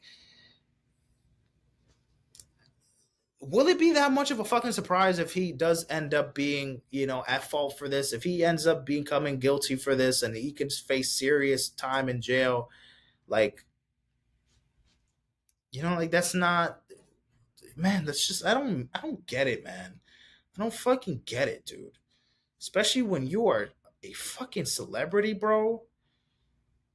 Dude, the unbelievable amount of coochie you can be having that you don't have to rely on some fucking 19-year-old girl from Florida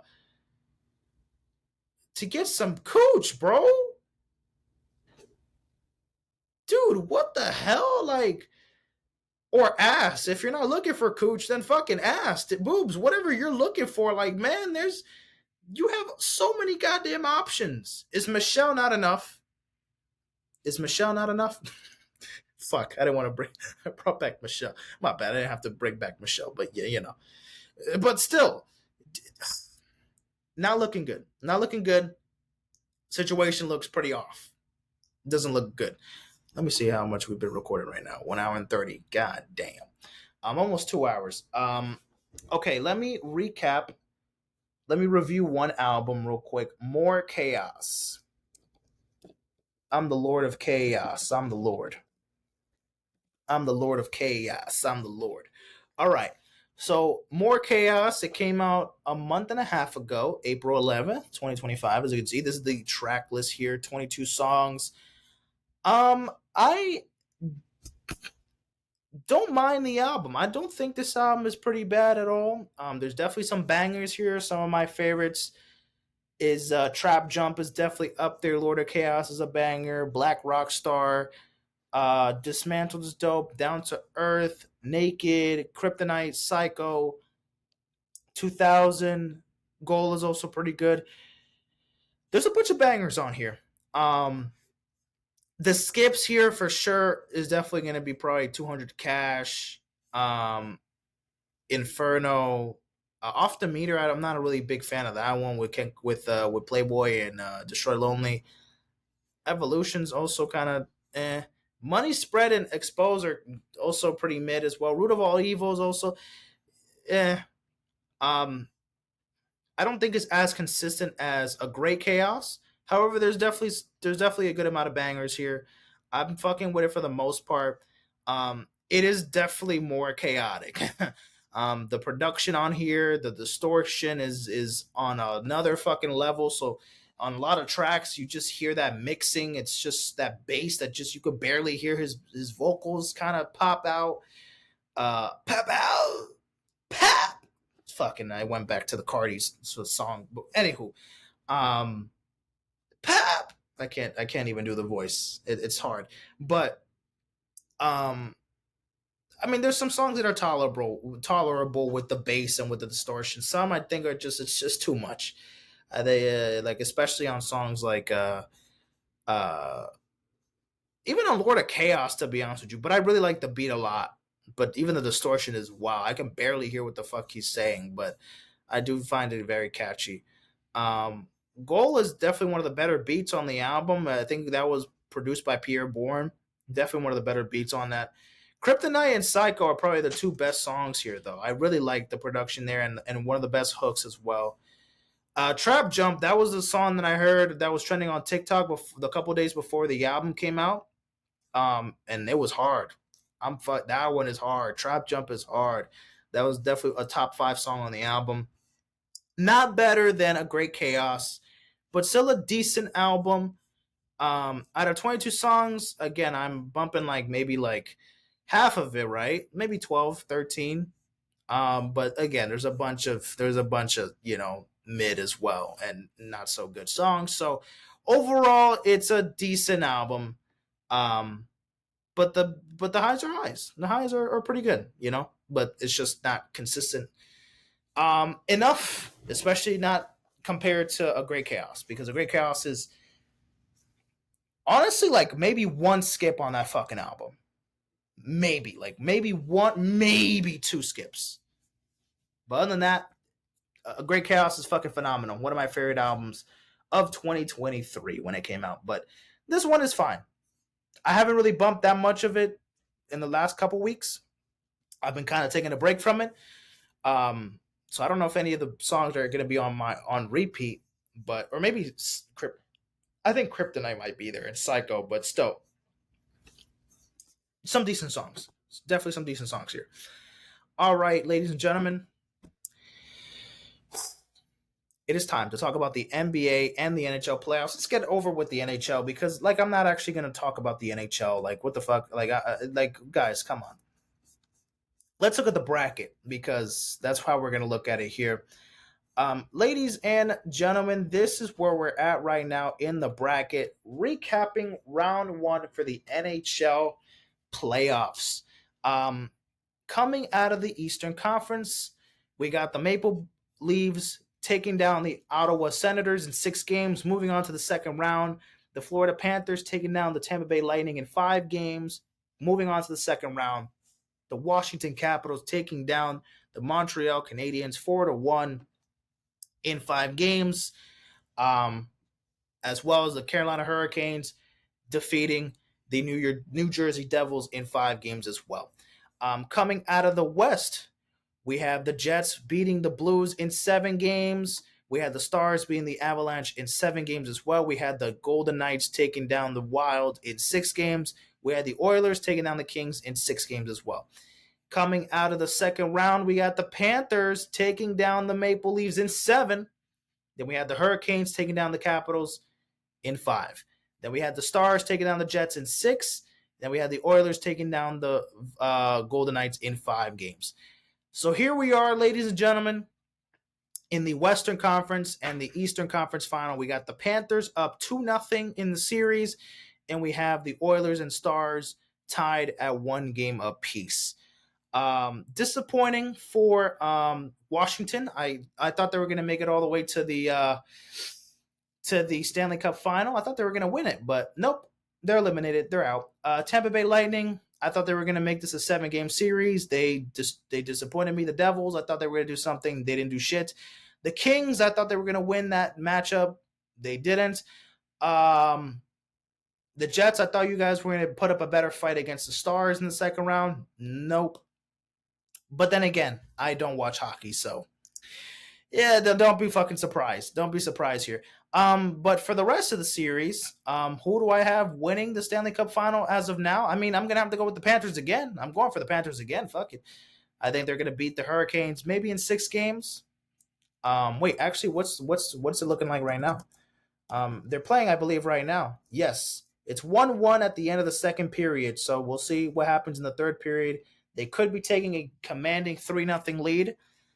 And then tomorrow is going to be game 3 of the Stars and Oilers, right? Yes, tomorrow's game 3 at 3 p.m. I'm going to go. Are we going to get a rematch of last year's Stanley Cup playoffs? Are we going to get Oilers Panthers?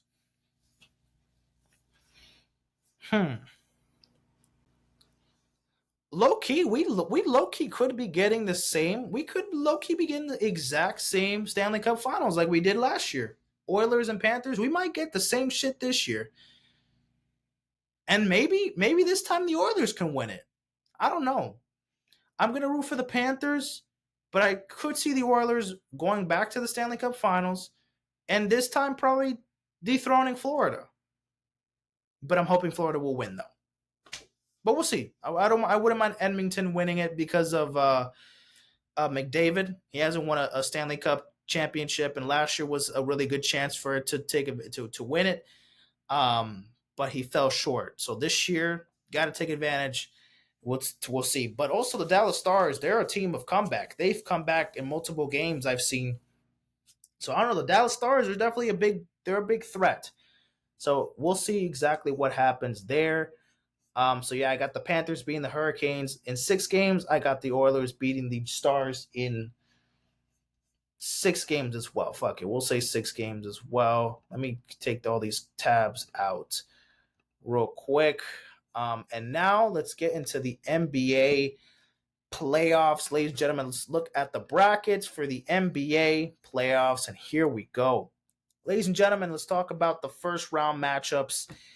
Because obviously we are here now in the conference finals, so this is all history. This is all motherfucking history here. What the hell is this doing here? Sorry, I kind of fucked up on the script a little bit here. So let's start with the Eastern Conference. The Cleveland Cavaliers taking down the Miami Heat. In 4 games, we got swept. Yes, we were fucking terrible. We had no business even doing anything this year. We made the playoffs at least. Yay! We got fucking embarrassed in game 4. At home, it was a disaster. I don't want to talk about it, but whatever. Next season it is. Cavaliers, they move on to the second round. The Indiana Pacers, they beat the Milwaukee Bucks in 5 games. Giannis got hurt. Dame got hurt. The Bucks looked terrible offensively. Defensively, they were just not up to par as well. And Indiana, their fast-paced offense caught up to them pretty easily. Indiana put pressure on Milwaukee so consistently in this series, and yeah, it was light work for the Pacers. The Tyrese Halliburton played great.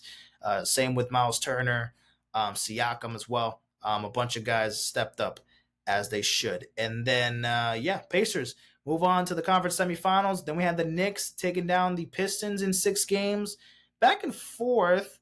I thought the Pistons were going to win this series, put up a better fight here, but the Knicks, I mean, offensively, they looked sharp as well. Defensively, they looked pretty well put together. The Pistons, they blew a couple opportunities. They blew some games, especially that game 1. They blew that game. They had it in their hands, and they just blew it later on. But we'll see what happens then for the Pistons next year because, I mean, hey, they were a team that was absolute dog shit last year.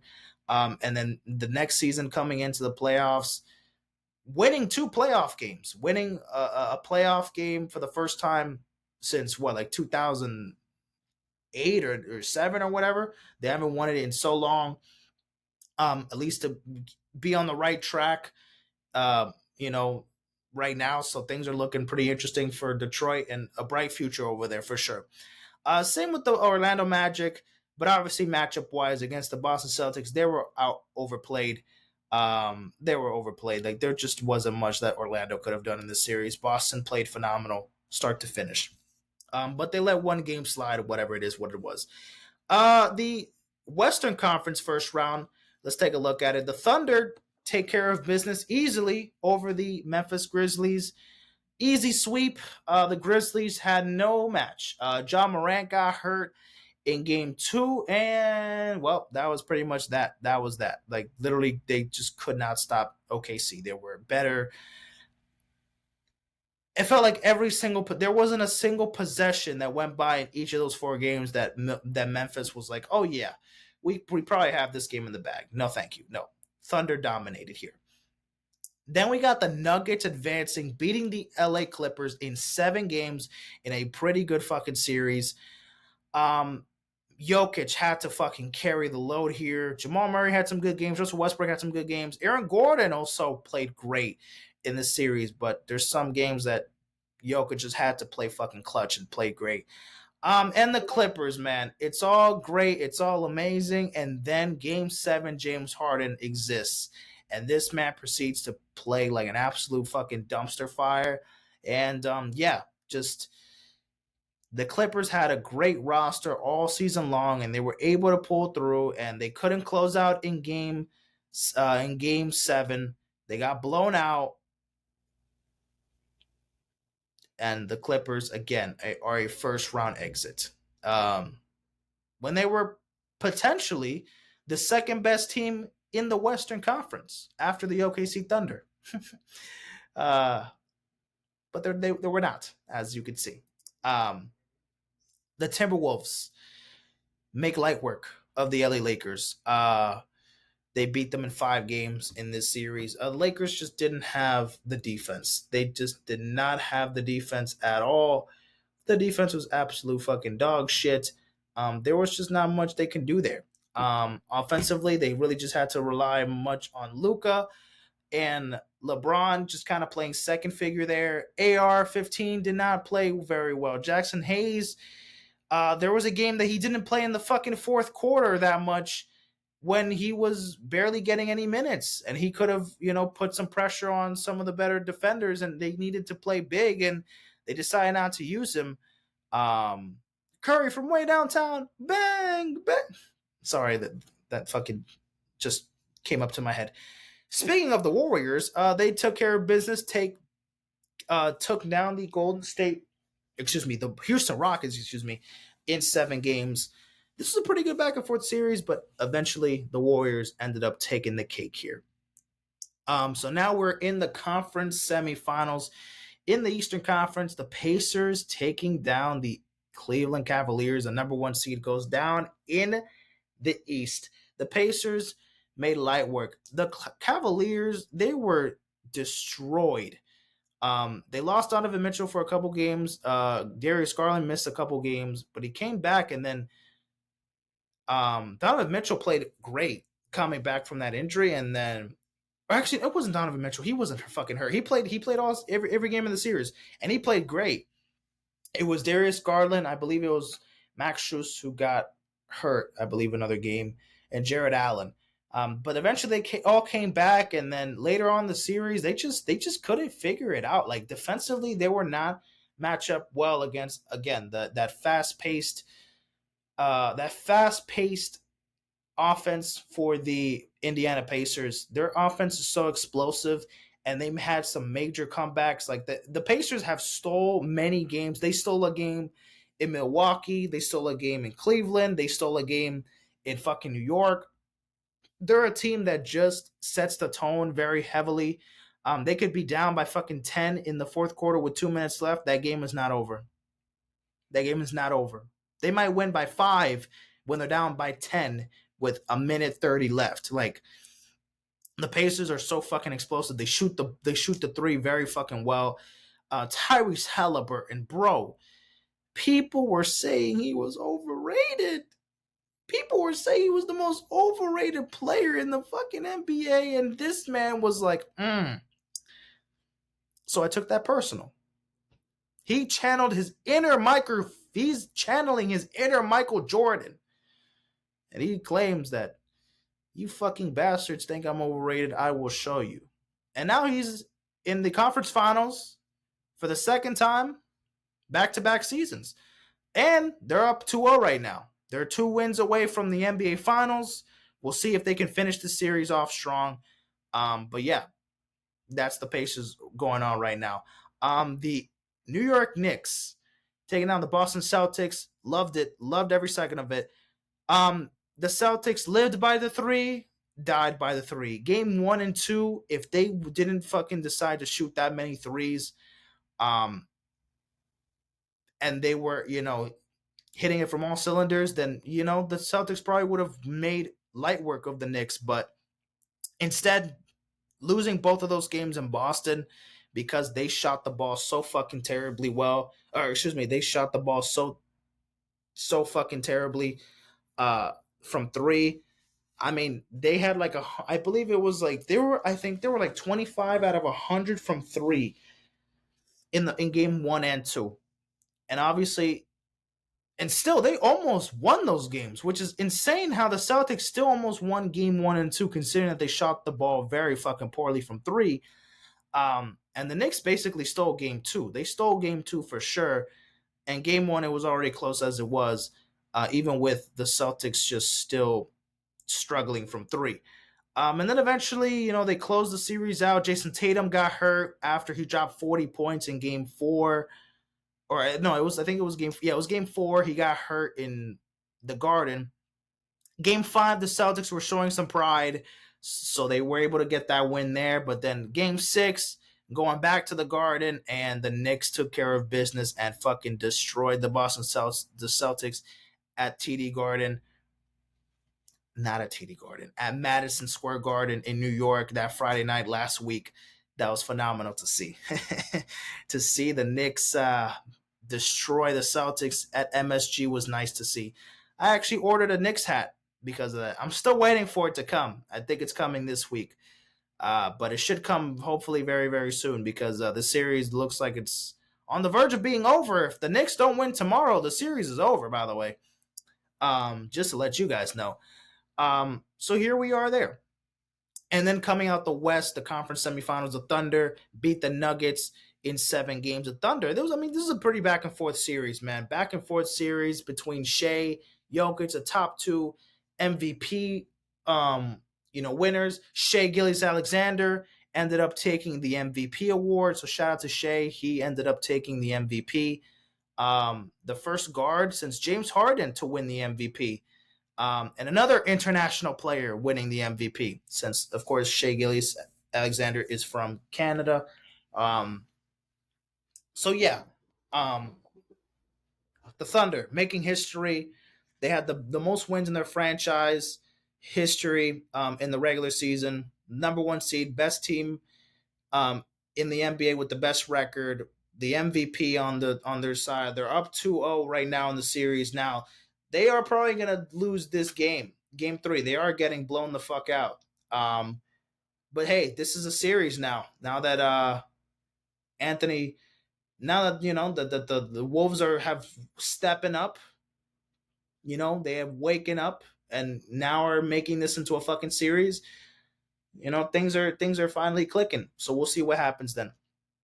And then the T-Wolves, they take care of misses against the Golden State Warriors. Steph Curry got hurt. And obviously, without Steph Curry, the offense just looked very dysfunctional. They just couldn't play very well. So, obviously, yes, a lot of injuries, detrimental to their teams. Of course, if Steph Curry would have played all games this whole series, maybe the outcome would have been different. Maybe this would have been a 7-game series, maybe a 6-game series. We'll never know. But yeah, unfortunately, yes, Steph Curry got hurt for that. And, of course, the Warriors are out of business. So here we are now, ladies and gentlemen. We are caught up with the NBA playoffs.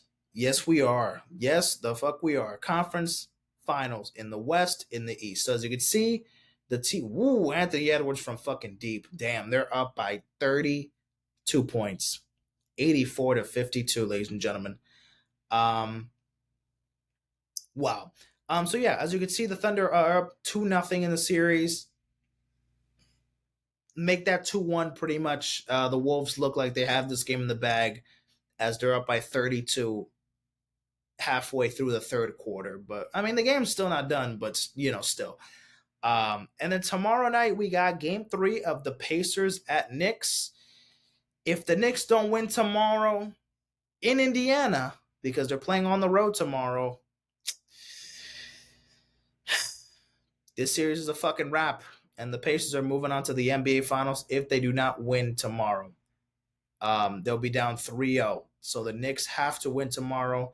They could win if they lose tomorrow, they can still win game 4, game 5. They're not winning that series if they don't win tomorrow night. So the Knicks, step the fuck up, win tomorrow, please. Make this a series. Indiana, they came back in game 1. Like I mentioned, Indiana with that fast-paced offense and in that fourth quarter, they just come alive.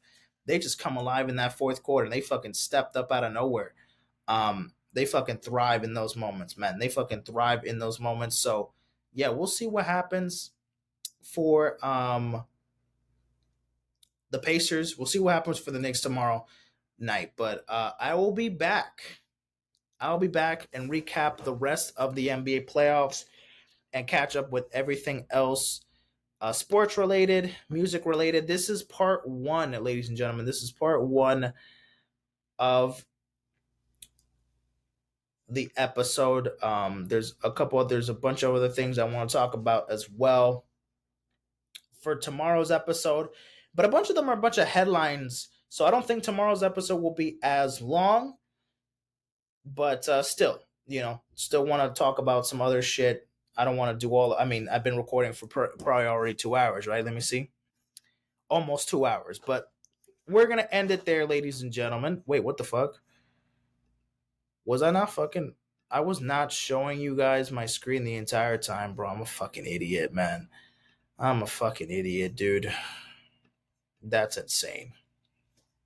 Well, I mean, this is the bracket for those who wanted to see it now. Dumbass, bro. I'm a fucking idiot. Anywho, ladies and gentlemen, I will be back for another episode tomorrow. Again, this was part one, so part two is coming out soon. I'm gonna be working on that tomorrow. Part one coming out in a couple days, and then part two coming out a couple days after, or the day after part one comes out. So yeah.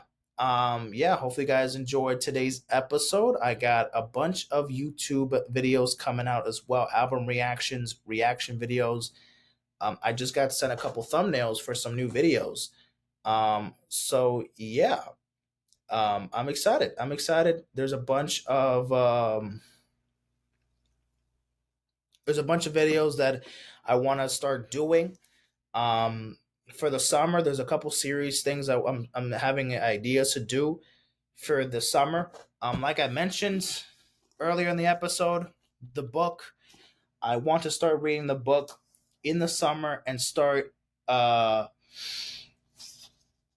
read the book and like little by little, and start like learning a little bit about Formula One. So I can learn a little bit more about it, see what's going on. Um, Blah blah blah blah blah, right? And so yeah, I'm excited to read a little bit more about it, and also I want to do that same with the LeBron book that I have had for a little while now, but I haven't even fucking started it. So definitely want to start reading a little bit in the summer. I'm gonna be going on trips. I'm gonna be going to Europe in the summer once again, but to different cities and to different countries this time. So I'm going to be going to the UK. I'm going to be going to London. I'm going to go to Amsterdam, Madrid. Again, I went to Madrid already, but I'm going to go to Madrid again. I'm going to go to Berlin and another city around Berlin, close to Berlin, but another city in Germany. There, and then maybe we might go to Prague, Czech Republic. I'm not so sure. That's kind of like in and out. We don't know yet, but yes, London, Amsterdam, Madrid. Oh, Lisbon, Portugal. We're also going to be there as well. So yeah, I'm going to be doing vlogs, just recording videos on my phone. Editing it out certain things as well. Yeah, so I'm going to be doing vlogs, reading, gaming. I finally want to do like gaming content on the YouTube channel. So for sure, I want to be doing that. There's a bunch of ideas that I have written down, and there's a couple that I want to still kind of figure out how I'm going to adjust it and make a series out of it or whatever for the channel and for the podcast as well. I also want to do special guests for the podcast, man. I haven't gotten communication with anybody this year as of late. I could ask a couple people in advance to see if they were willing to do one during the summer. We'll see. We'll see what we'll do. Also, today I got tickets to go to the Inter Miami versus, what was the team name? So the Club World Cup. The Club World Cup is a new tournament that's gonna be kicking off in Miami June 14th. That's gonna be Saturday night, June 14th. The inaugural Club World Cup tournament. It's going to be literally a club for the best, it's going to be the World Cup for the best clubs around the world. And of course, Inter Miami is one of the clubs there. And Inter Miami is going to be going up against, I think, a Saudi Arabian team. Al, it doesn't show me the whole fucking name here for some reason, but Al something. Al Hadid, whatever the hell it's called. I don't want to mispronounce it, but I'm already am. And today I got tickets. So I will be going to my first ever soccer game, June 14th, Saturday night. The same day as the UFL Championship game, I will be, at the game watching it. I will be seeing Messi play for the first time. I'll see Inter Miami play for the first time. This will be my first ever soccer game. And this is the first ever game for the Club World Cup because this is the kickoff game. This is the first game of the tournament. And it's obviously going to be here in Miami at the Hard Rock Stadium. So I'm super fucking excited. And there's concerts to go to in the summer, the weekend concert in August, Coldplay concert in July. I mean, this is after summer, but I'm trying to see Kali Uchis in September. So, whenever that time comes. Also, I might be going to a Nelly concert in September as well. I got to do some research on that because I don't really know much about Nelly's music like that, but whatever. And I'm also trying to see Dua Lipa in September. Yes, a lot of plans for the next 4 months. A lot of content that I could be putting out, that I will be putting out, TikTok, YouTube, and on the podcast. So yes, a lot of ideas. I got to kind of organize these last couple of days of May. This last week of May, I kind of want to get my thoughts and everything ready for the summer, saving up money for trips and for expenses and all that. And also I might go to Colombia in the summer too. This summer, basically, y'all, is expecting to be a big one. This could be the best summer ever. This might be the best I might be cooking up the best fucking summer planned. So we'll see how it goes. God willing, things go well. And yeah, just grateful, man. Just grateful every day to be able to, fucking travel, to have, for the little things we should be grateful for, but definitely in moments like, buying tickets to a concert or to a sporting event or whatever, or to just, to go to fucking Europe or whatever. Like, those are times where you're like, wow, like, man, it's not easy for a lot of people to have. People don't have access to people just don't have money to just go to fucking Europe and save enough money and just do that. So I'm grateful that I'm able to get to that, be a part of that, and do it again. I mean, 3 years ago we did fucking Europe, and we're doing Europe again. We're hitting up the UK, we're hitting up Netherlands, we're hitting up Germany, we're going back to Spain, we're going to Portugal, and we might go to Czech Republic. And I already went to Spain, I already went to France, and I already went to Italy. So, I mean, we're doubling this shit up. Where we went to 3 countries, now we're expected to go to 5, maybe 6 countries. That's insane. That's fucking insane. We'll see. Or technically, I went to 4 countries because I went to the Vatican as well. So 4 countries last time. Whatever. So yeah, content will be coming out this summer. I promise. And little by little, I'm changing up the YouTube content as well. Like the thumbnails. The thumbnails, I have a guy now doing my thumbnails. So, stepping up a little bit with my thumbnails, getting better at that. I have my social media now plugged at the bottom. So you guys watch my videos, and my socials are at the bottom there, so you can follow me there as well. I think I should do the same for the podcast. Maybe I'll see how I can do that for the podcast as well. But definitely for my YouTube channel, go check that shit out. Yeah, and also I gotta post more on TikTok as well. Get bro, I'm so inconsistent. That's the problem, man. I have to find consistency, man. That's one of my biggest flaws of mine, like just not being consistent enough in a lot of things. So I definitely have to figure things out like that. But little by little, step by step, we will get there. Enough yapping, ladies and gentlemen. We've been recording for over 2 hours. So part 2 episode coming tomorrow. I'll see you guys in a bit. Take care and peace out, my friends.